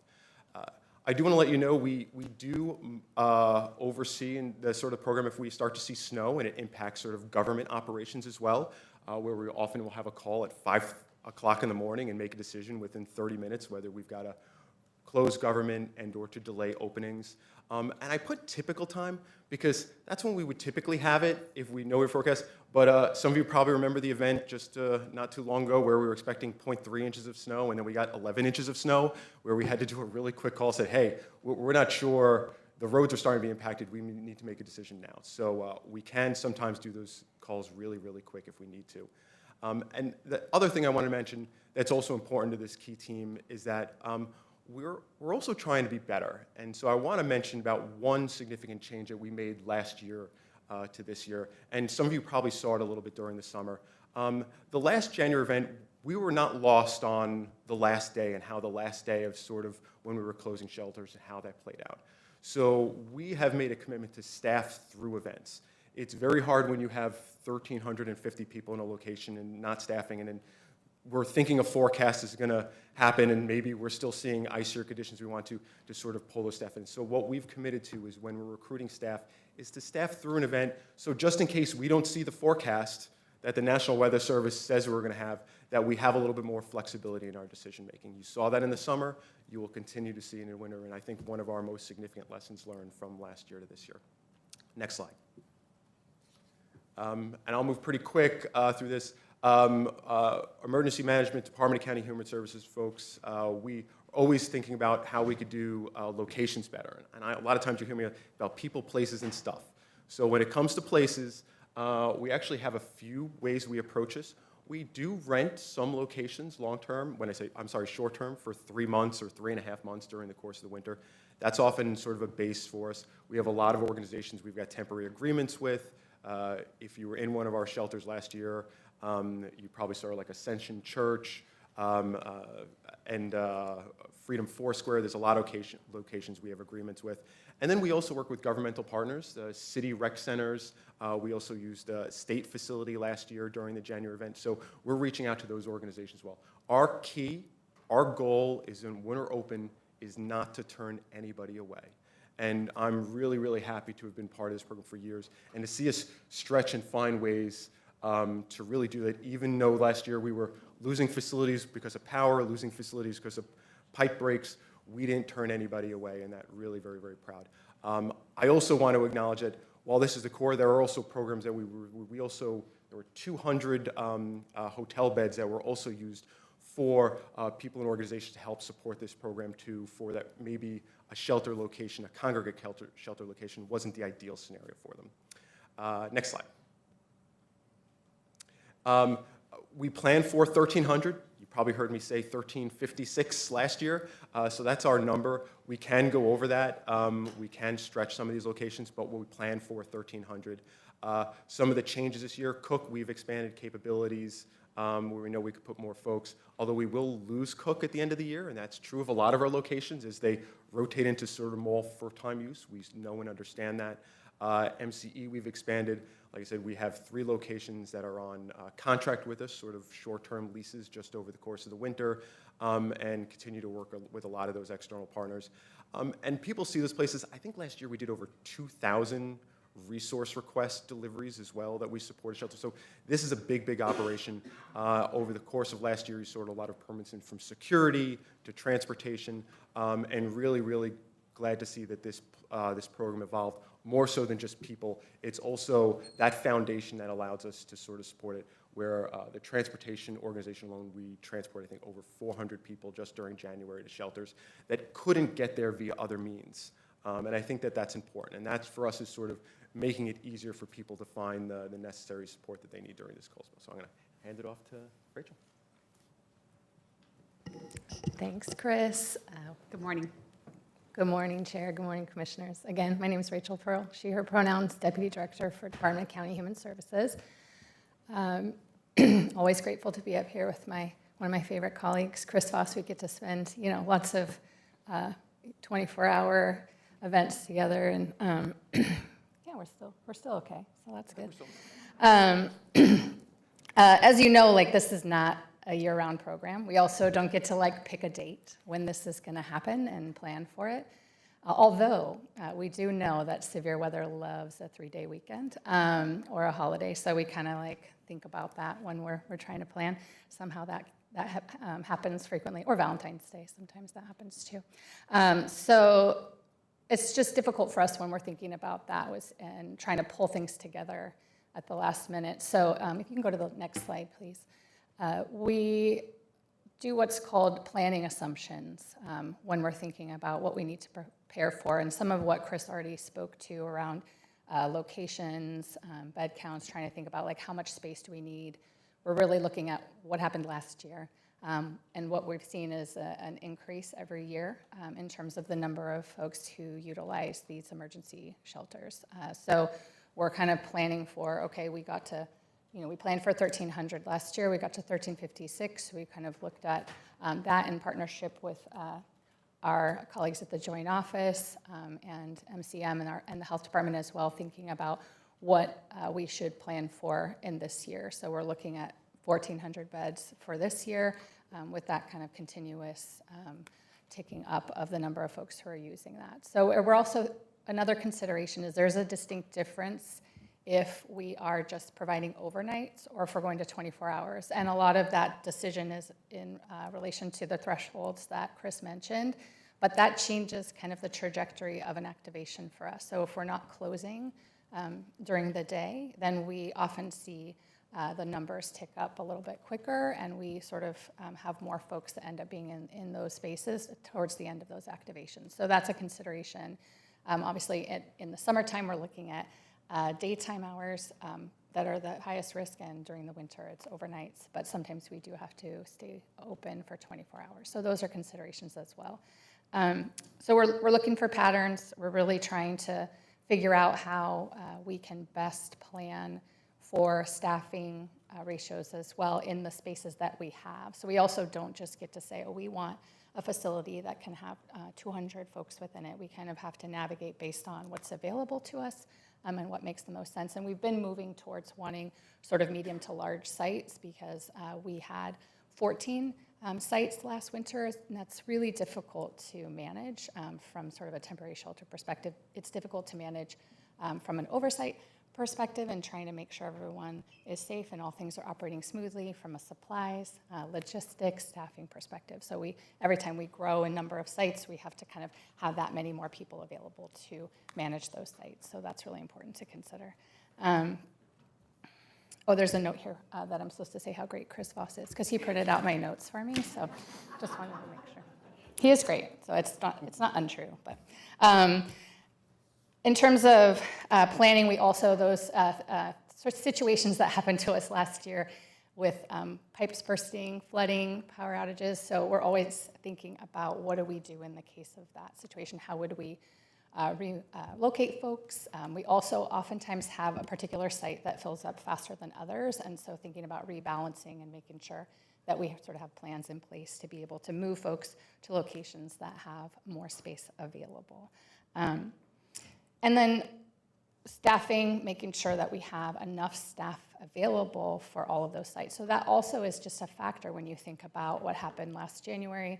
14 sites for that many days means that many person in charge positions, that many general staff positions, that many behavioral health support positions, medical support positions. So that expands how many people we have to have available. So when it extends that many days, it can be challenging for us to sort of make sure that we have that. From 2023 to 2024, with a similar activation, we doubled the number of shifts that we had to have to make that activation work. So that's an incredible increase in staffing capacity.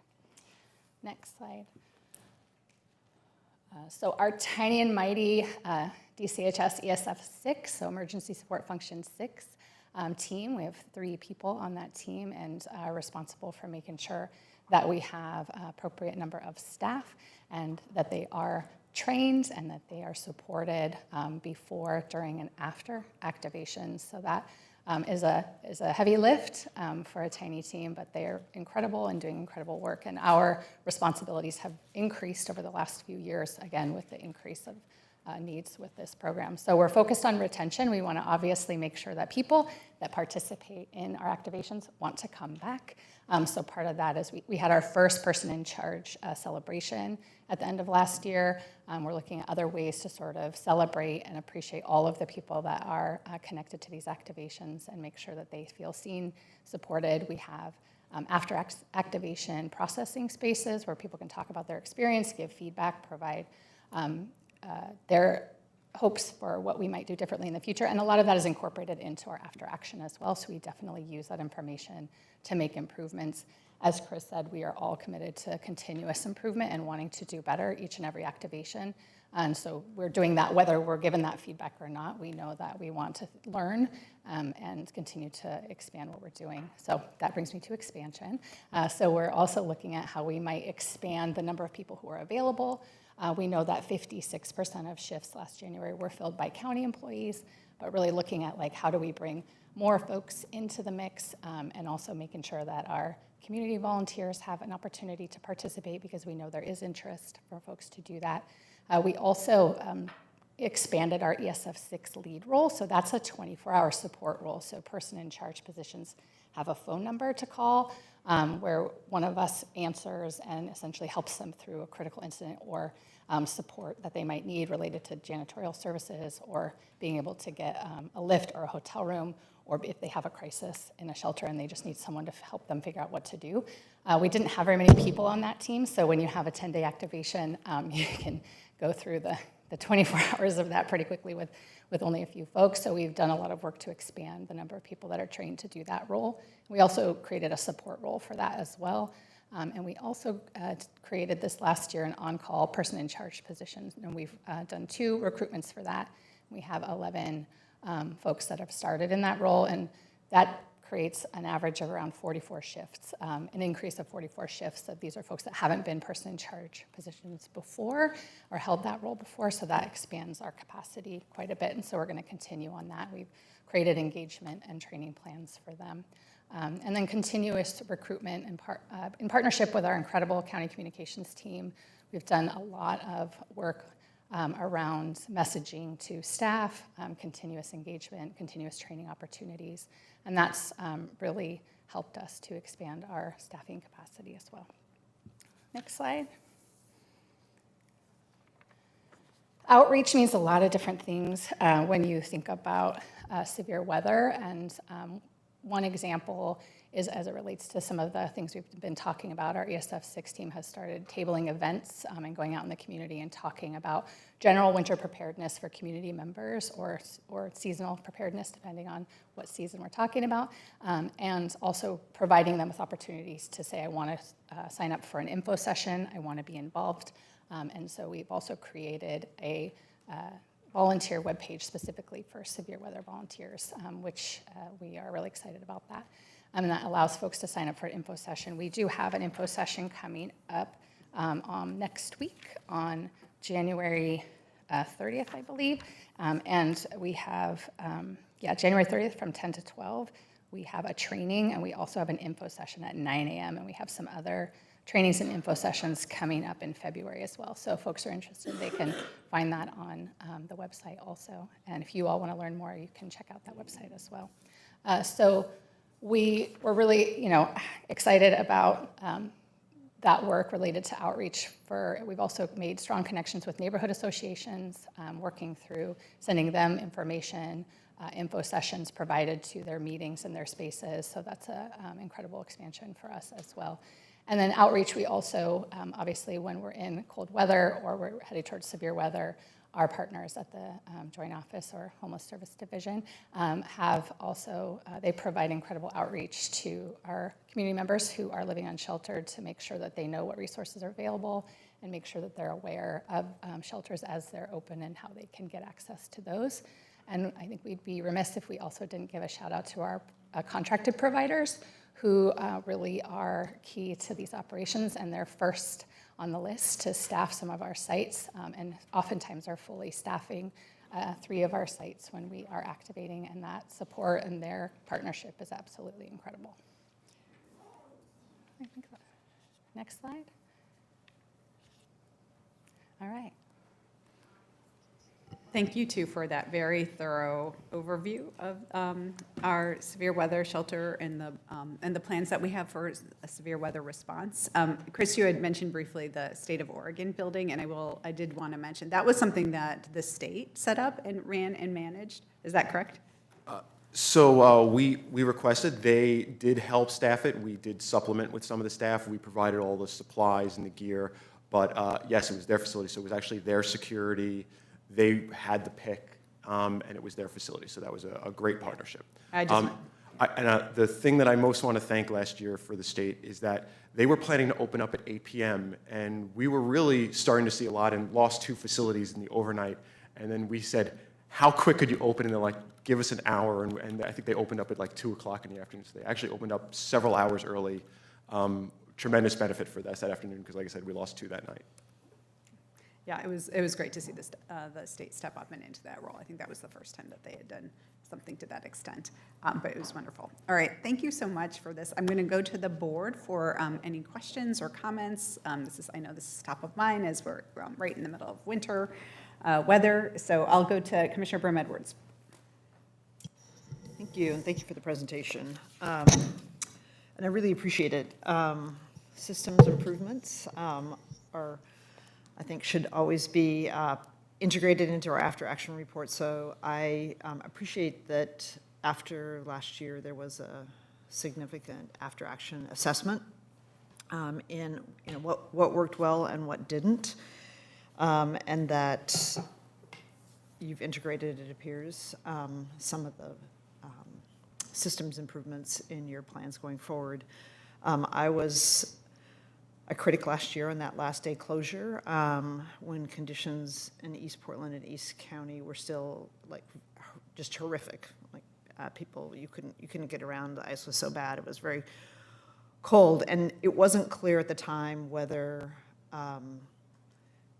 the shelters closed on that last day when it was still really bad, whether it was because of the weather forecast being off, or whether it was the fact that after multiple days of 24-hour operations, we were running low on staffing, and that we weren't able to staff in a way that was still safe for staff at the shelters. So it wasn't actually clear why that happened. So there's 2 things that I just want to applaud you for moving ahead with. One is adding the flexibility and the thresholds to give the county the flexibility that if to take into consideration these other factors, which I think will be an important tool. So that's not just like if it's this degree temperature, we're shutting them down or we're opening them up, but really to add some more flexibility in that, because I think that's going to be important and sort of played a role in sort of the early closures. And the other thing is sort of there's 2 parts to it. So I'm really glad the city has agreed to step up. So I know the county staff last year carried all of the load, the responsibility of staffing the shelters. And I know some people were working like 18-hour shifts from the county, while the city had said that wasn't going to be something that they were going to do. So I really appreciate the fact that we have the city's commitment now to the city of Portland, so I should be clear. I don't want to speak for the other cities, but the city of Portland's commitment that they will also activate their staff, so that should address the other issue.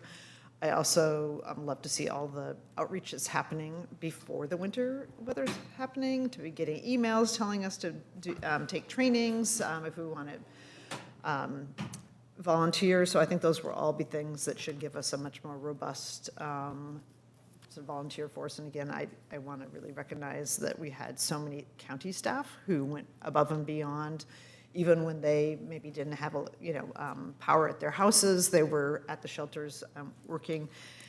And so both of those things I think will address this other issue. So I want to really thank you, and I hope if we have a extreme weather event, that those two things really give county leadership and county staff the ability to effectively address weather conditions. There's two other things that this isn't related to this particular presentation, but I think this would be useful for the commission to have. Is one, during an extreme, since this is about extreme weather, we had an issue with the power at the Multnomah County Detention Center, and pipes burst, and I would be curious to know and would like to have the commission just be informed about, with our facilities in which we have individuals who will need to will be staying in the facilities regardless of whether the power is out or broken pipes, what sort of contingency planning we have in place for those county facilities. And then second, just a larger discussion, while this is for extreme weather, and hopefully we never have to, we don't have this year have to activate it, but about all the other conditions in which people are on the streets in very bad conditions that don't meet the thresholds, but that would I think the county should have some responsibility in terms of shelter. So those are two, not related to this presentation, but things that I would like to also either have both presentations and discussions about. Thank you. Commissioner Jones-Dixon. Yeah, thank you, Chair. And I texted you this weekend about this very issue, so I'm very much appreciative of the presentation. And I perked up because I looked at the weather this morning at 5:30, and you are correct. It was warmer in East County this morning. That hardly ever happens. I'm going to save our question. We'll do an individual briefing. We're really interested in just the plan for District 4, specifically with the 5 cities, and how can we be intentional about being prepared and leveraging the work that you're already doing, which is great. And I personally have experienced that over the last 2 years, volunteering with Cultivate Initiatives and some of the other cultivating initiatives and the great staff of Multnomah County at the foreman shelters. So thank you. And I did want to say we're very much are watching those variances, but it's not just me. I had a nice conversation with Kelly Landavazo this morning, and she wanted me to make sure she said hi. Thank you. Commissioner Moyer. Yeah, thank you so much for this presentation. How did we land on our thresholds? And I know that our neighboring counties have different temperature thresholds. I believe Clackamas County is 33 degrees. I don't know what Washington County is. But what would be the ramifications of adjusting our temperature threshold? So I'll start with sort of the first piece of that. How do we land on this? Typically about every other year, and the last one was about 18 months ago, we actually work with the health department, does exhaustive research on the when, the where, the how. So I have numbers I could specifically say that, hey, this last winter we saw 15% fewer ED visits, but actually the 5-year average, it was 29% higher. So we're watching all of these numbers. And without going through, I just want to let you know, we do sit down with all these partners and go through these numbers to see, are we right? I think one of the reasons why we've landed on 25 degrees is that when you start looking at the graphs for ED visits specifically and transports, an interesting thing happens around 25 degrees, which is you see a curve that sometimes is gradually really start to skyrocket. And so where we start to see a significant number of increases. I also want to state that there are, during the course of the winter, even when we see much warmer temperatures than that, transport. So when we say like the average that we typically see from EMS during the course of the whole winter is 1 to 2 a day. And that could be at 40 degrees. That could be 50. You do sometimes see an increase. But right now, it's interesting that we haven't really seen a significant increase there, but we've seen an increase in ED visits. So it is an exhaustive team. It is a review often led by the health department where we're evaluating risk. And we're evaluating specifically the curves with that risk and where we see changes. I want to leave you with this thought with regard to your second question. I haven't done all the analysis, but I can tell you that right now, the way that we often staff this, it's the librarians. It's 600 people that sort of may leave their everyday work and or go to an evening shift and support a shelter. We want to make sure that we are there during the absolutely the highest risk days. The highest risk days are not sometimes just days with elevated risk. And so we can, if the chair and the COO and the commissioners sort of define that, we could certainly pull together more information. But sometimes that also means a change in program, because the difference of going from 15 days and 30 or 40 days has an impact. And not just on us. Remember, when we're reaching out to facilities, we're doing things sometimes like canceling city programs at rec centers because we need those locations. A lot of those programs are also very much geared towards underserved communities as well. So the impact also has ripple effects. But it's a great question. It's a question we ask ourselves all the time. Are we right here? I think it's about understanding the risk and how that risk changes with temperature that more or less guides us. And I'll see if one of my peers has anything else they want to add. Anything else? Okay, Commissioner Singleton. Thank you, and hi, good to see you both. I do not regret having to getting to no longer have to be in those 5 a.m. calls. I just want to appreciate I want to share my condolences with your team and with Mr. Washington's family, and really appreciate you uplifting him today. I also appreciate Commissioner Moyer's question around thresholds. I think as somebody who used to run severe weather when it was actually run by the city, and it was me and a couple of people deciding if it should open, we've come a long way. And I just want people to understand the evolution of this program has been from a couple of shelters opening when we could kind of staff it and had the money for it, to a really robust system and response now that the county has stepped in and really started to lead this effort. So I want to appreciate the work that I know you all do and your teams, and how many people go into putting this together. I think the other piece I wanted to just raise was the number of activation days, and that's part of your post-action debrief, so that you can kind of estimate what you think you need for the following year. Yes. Okay. I think the last thing I would say is, what is the most helpful way or things that we can do to help drive volunteers? I'll definitely put the training opportunities in a newsletter and kind of blast that out so folks are prepared. But are there things that you think are helpful for us as commissioners to do when we're activated to help drive folks to support this work? Yeah, thanks for that question, Commissioner. I mean, I think exactly what you're speaking to, and I think sharing out, if that's something that you all are interested in supporting us around, we'd be grateful. I think sharing it out before an activation and sort of helping people understand, what's available to them and how they can find out more. I think that website makes it a lot easier, so you can kind of just give them that link and they can contact my team directly and get connected to an info session first so they can learn more and then connect to more training opportunities. I think, it's just continuing to encourage our process and supporting all of the leadership across the county and allowing their staff to continue to participate in this, because it is a life-saving measure. This is an emergency, and we need folks to show up and be in these shelters and help us to keep people safe. And that's critical, and it becomes the most important priority when we're activating, because to what Chris laid out, it is, those are the most critical days. So I think those are the ways in which, we can continue to have support from you all and reaching out to your own networks. I've seen lots of commissioners show up and work in shelters, which is always actually really motivating for staff as well to see your leadership in that space. And so we'd love to have you if you want to be a pick or you want to be a general staff, whatever. We'll train you up. You'll be ready. So it's all good. Thank you. And I want to make a play for, and this is not a short term, this is a long term. It's more resilient and flexible locations.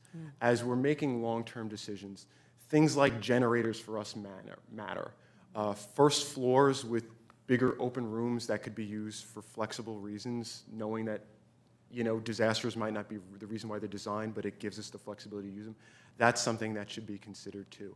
So I'm going to pitch. Think about that way.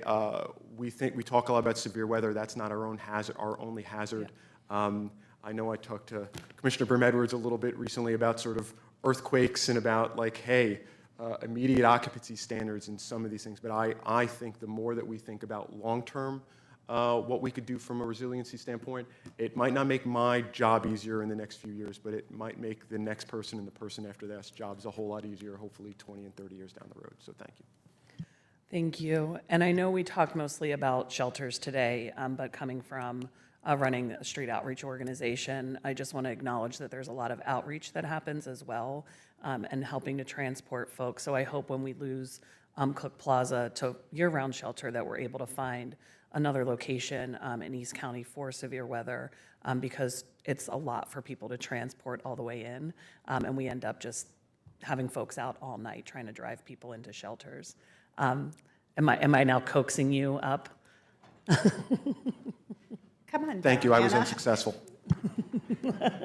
Good morning, Anna Plum, she, her pronouns, Deputy Director for the Homeless Services Department. Just to clarify on the East County Homeless Resource Center, the loss of severe weather beds is temporary.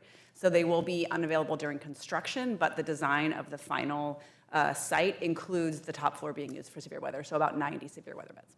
Awesome, thank you. And I think just on the outreach piece, now that you're here, I know that there's not a lot of trained necessarily outreach workers in our community who might be able to be out during severe weather. A lot of folks might come and staff shelters, and so I'm just curious if there's a need around. There's going to be folks who won't come in. The nights that we don't open severe weather, there are outreach folks going out there to hand out gear because it is cold and people are worried. So just curious how that is coming together and what other supports you all might need. Yeah, I can speak to that for sure. So we do actually have a pretty robust outreach program that we activate. We have a separate set of, we try not to say threshold to avoid confusion, we have tiers.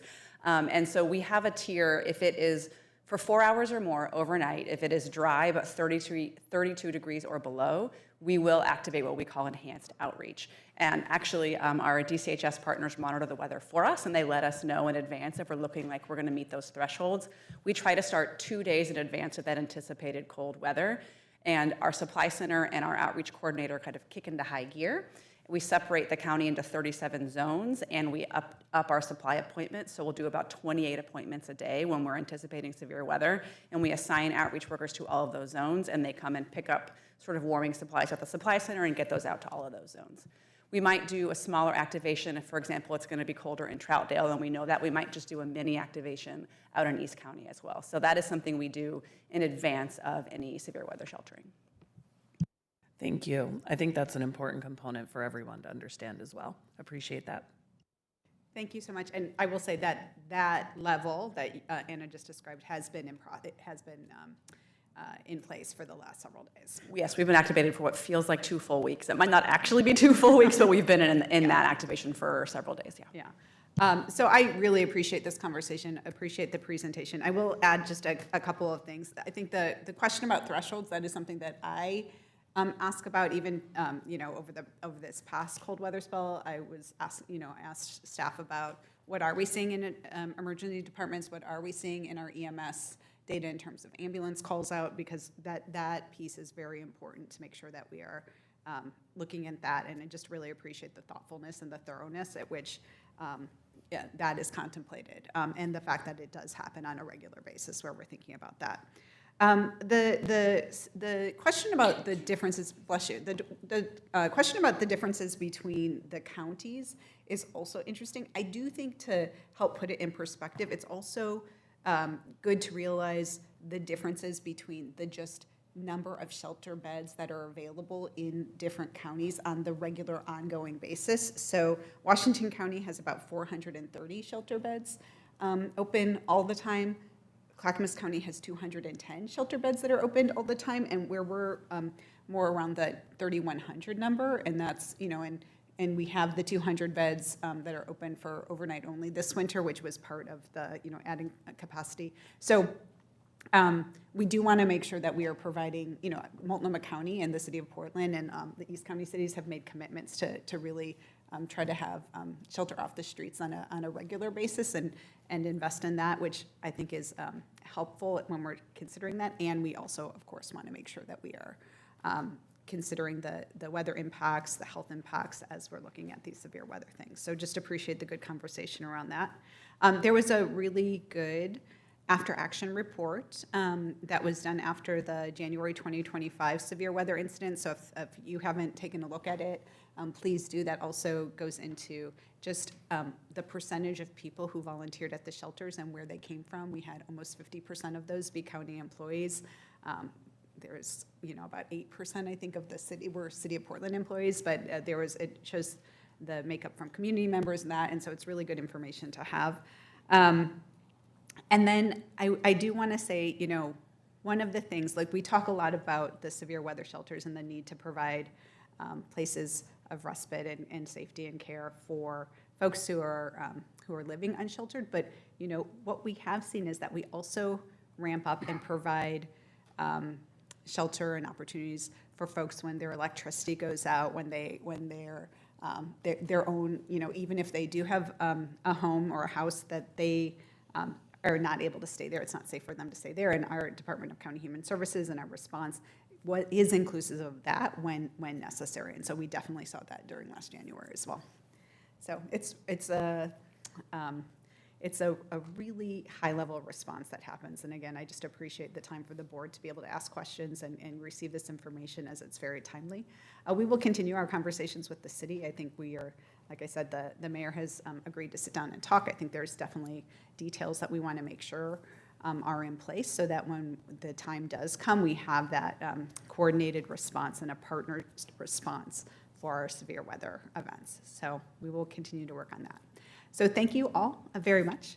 That concludes today's regular board meeting. There being more, oh no, wait, I'm sorry, we are not quite there yet. We are going to have time for board comments because we have lots of time for that today. So I do want to open it up to the board for any comments on non-agenda items. I'll start with Commissioner Jones-Dickson. No comment, thank you. Okay, Commissioner Brim-Edwards. Just one comment, and this is in relation to sort of the ongoing discussion in the community about shelter expansion. And yesterday, I was listening to the steering committee meeting for the Homeless Response Action Plan, and I was a little bit concerned. There was a goal that came out of the community sheltering strategy, which was that by December 31st, 2025, we would have shelter or place in housing 2,699 individuals, unsheltered people, which is equal to 50% of the unsheltered individuals on the by name list. And I was concerned because I heard a questioning, what I thought might have been a questioning of whether we were going to actually hit that goal. And given that we're in January, we have 12 months to meet that goal, that I would be interested in hearing more from the Homeless Services Department. Did I get that right? Yes. So joint office, in terms of their prediction on hitting that number, because that, for me, that was a very important part of approving the intergovernmental agreement and also the Homeless Response Action Plan. So if we think we might be off track in January, we do have time to course correct or make other changes. So I would be very interested in hearing more. And it may just be, we have new teams, it's like a new formulation, and that's an okay answer too. That's actually a good answer. But I want to make sure that if we're not committed to that, that we don't think we're going to hit that we make some adjustments now and have a discussion about it. I also know that in terms of the city of Portland, I'll be really cognizant. So I always want to include our friends in the other cities. My district has Portland, so I'm going to speak in the terms of District 3, but that there's a very active discussion about Mayor Wilson's proposal for ending unsheltered homelessness. He has it part of their legislative agenda, or his legislative agenda. And the natural question, I think, from legislators and the governor will be, why aren't you why are you asking the state for money when there are funds from, potentially funds from SHS? That may be their natural sort of reaction to a request. So I think we should be having a discussion about what our legislative agenda is, how that meshes with theirs, our work with the city, and be very intentional about it, because I think our partners at the state may be confused with the variety of asks and what is the goal of the cities, and the county in terms of sheltering and funding. So that's, for me, I think a very important discussion for us all to have, and I really appreciated the discussion yesterday and sort of getting more details about the plan and having it pressure tested, because I believe everybody's plan should be pressure tested, both in terms of dollars, but also sort of how it works within the larger system. So I appreciate the questioning that happened, both from the city and the county representatives. And I think we should continue to push that forward, because I think it's top of mind for our community in terms of sort of, are we on board, are we not on board, why not, what are our plans, how do they integrate, and the expectation that, I think, overarching the expectation that we have an integrated approach. And so what is the integrated approach we're going to have, that because of a change in the city governance structure and the elected leaders, that it's appropriate for us to have that discussion about how we're syncing up, or agreeing to disagree, or coming up with our joint position. Thank you. Just a couple things in response to that before I move to Commissioner Singleton. One is, I know that Anna and Jillian will be happy to follow up with you, on that, but, and this is information we want to make sure is shared with the whole board. Also with our partners across the river. So we are looking at scheduling a joint session with the city. That won't be, we're looking at the end of February for that, just to try to coordinate so many more people's schedules now. But, I think we just need to pick a date. Cozy up here. Yeah, it will, or over there. We might have like a second row. But I think we just need to pick a date and make sure as many people as possible, can make it. And so, because I think that it's important for all of us who are committed through the IGA and committed as our roles in the community to have an understanding of where we are in the process in reaching our goals. And my expectation is that we will be doing that, or if not, we need to have an understanding of how we're going to still continue to make those investments. So we'll make sure you guys are getting that information, but definitely be looking for that to be coming on your calendar soon. The other thing that I wanted to, you know what, and it just like slipped my mind, so I'll probably come back and remember it in a minute. But so I'll move on to Commissioner Singleton for that, but I will reserve the right to come back and respond. Thank you. And I was actually going to speak a little bit about the steering and oversight committee meeting yesterday. And also there was a city council work session on the similar plan that was presented. I think it's one I want to just appreciate and acknowledge that the mayor is really working hard to figure out how to execute this and what funding might be available. I think part of the conversation that we need to keep having, and what was coming up yesterday, is we already asked the state for money for shelter, and how much of that money goes towards the mayor's plan and how much of it is above. There's not alignment there. We're already asking for increased shelter dollars this year. And so I think we have to align our asks so that we do come to the state with we're not asking for multiple, we don't want to have multiple shelter asks, is my take. So I think that work is happening. I think additionally, you may have heard, there's some work to do to get to shared agreement on definitions. I'll give you an example. There's conversation that overnight shelter is emergency shelter and 24-hour shelter is something different. That's not true. They're both emergency shelter. Our alternative sites that are like tiny house villages, our hotel motel shelters, they're all emergency shelter.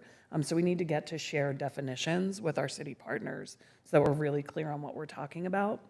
And then there's just some baseline data and cost that don't line up. And so I think that's part of the work that is to come. And I want to appreciate staff because we gave them a lot of data points that we would like to see next time. And I know that they're going to be grinding hard to get us that information so we can be having thoughtful discussion.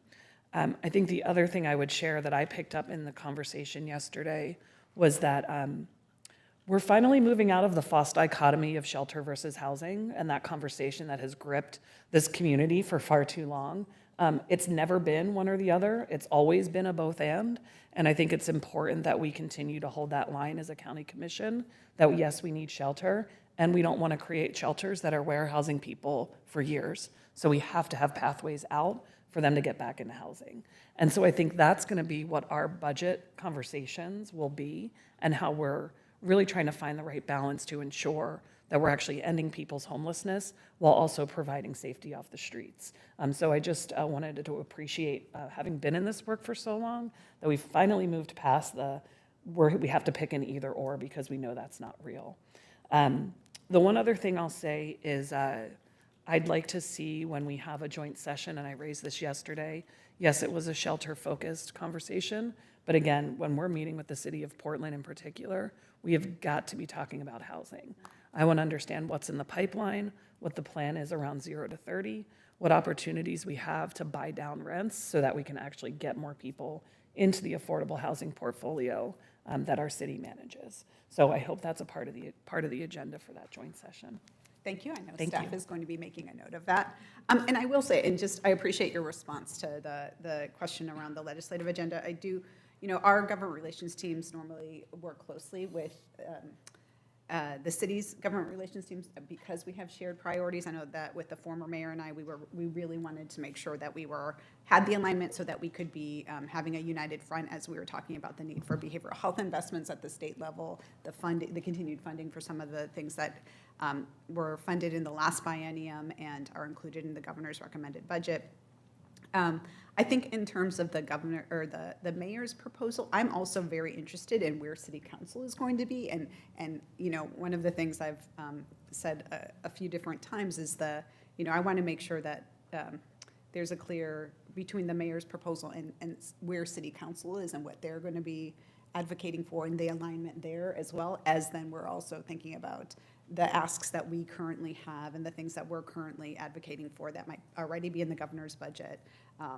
To Commissioner Singleton's point around, the shelter investments. So that's what I'm also, in conversations with President Pertl-Guinea and others on to understand where the council might be on this proposal. And I know that they really had the full presentation yesterday for the first time. So I know this is a developing subject matter. I did, so thank you for the grace on that. And I'll go to Commissioner Moyer. Yeah, thank you for that update. That sounds fun. I just wanted to take a moment to talk about Multnomah County and how we will respond to some actions from our new president, which will be, sure, continuing to unfold.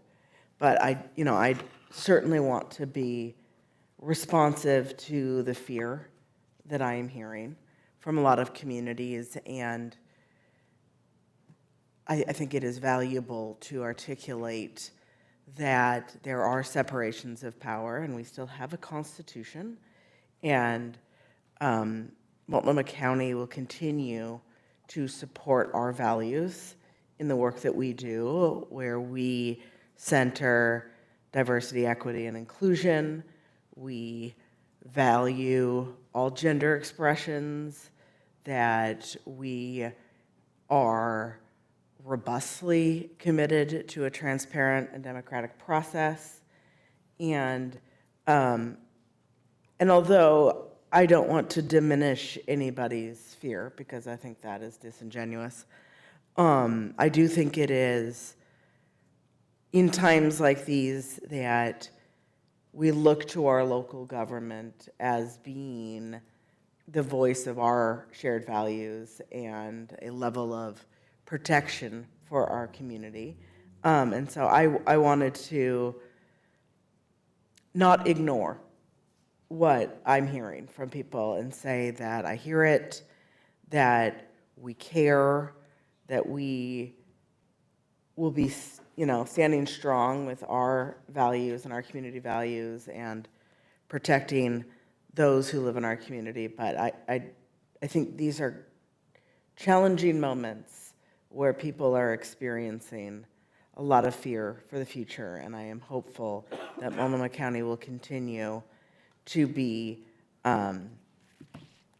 in strong resistance to an effort to tear our communities apart and undermine the democratic process. Thank you so much, Commissioner Moyer. I really appreciate that. And this is something that I think we're all concerned about. We know that where Multnomah County's values are, where this board's values are, and we're going to continue to stand strong. I sent out the Wednesday Wire has a message that I had shared with employees, but I would love if there was a united message from this board that we wanted to work on together, because I think that there is a lot of fear, there is a lot of uncertainty, there's a lot of anxiety about the impacts, and definitely not unwarranted, because we know that there are and will be very real impacts. And I think, for people to feel confident in where we are going to stand and the work that we are going to do is very important. So thank you for bringing that up. I did want to share a couple. WebEx Assistant is enabled to save audio highlights. I just wanted to mention one thing that was on our consent agenda that is fairly exciting. It was the resolution confirming the interim designations for the commissioners in Districts 1, 2, and 4. Interim occupancies of district offices in the event of vacancies come up early, but they do come up, as we have seen in the last couple of years. Since I took office in 2023, my designee, Diane Rosenbaum, provided representation for District 3, and Commissioner Sushila Jayapal's designee, Jesse Beeson, provided representation for District 2. So I just wanted to acknowledge and thank the people who are stepping in to serve in these roles. Commissioner Moyer designated Jack Cornett, Commissioner Singleton designated Dr. Lisa Bates, and Commissioner Jones-Dixon designates Jonathan Ross to provide this representation to the district should it be needed. So I want to thank each of you for doing the work to find somebody who hopefully will not, but may need to step into these roles and serve the county in this way. And then I did want to provide an update on the supportive housing service measure. So we have had conversations at this board. We had a board work session around this. It looks like they are going to have continued time for discussions, proposals. There's work being done and conversations being had from some of the stakeholders and partners about what this could look like. Because of that, they want more time and more time for discussion, which now they are considering. It sounds like a November ballot measure. So I wanted to make sure that this board and the public was aware of that. We are going to continue to stay engaged in those conversations. I look forward to the continued conversations we'll have as a board as we share our priorities.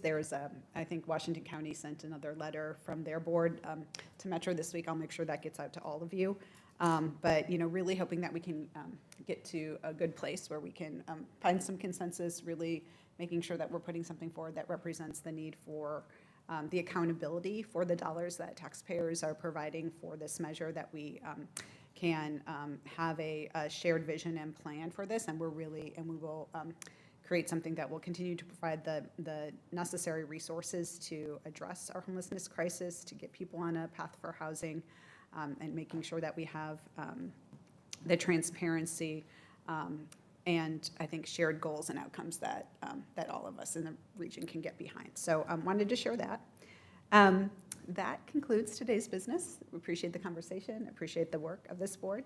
There being no further business, this meeting is adjourned.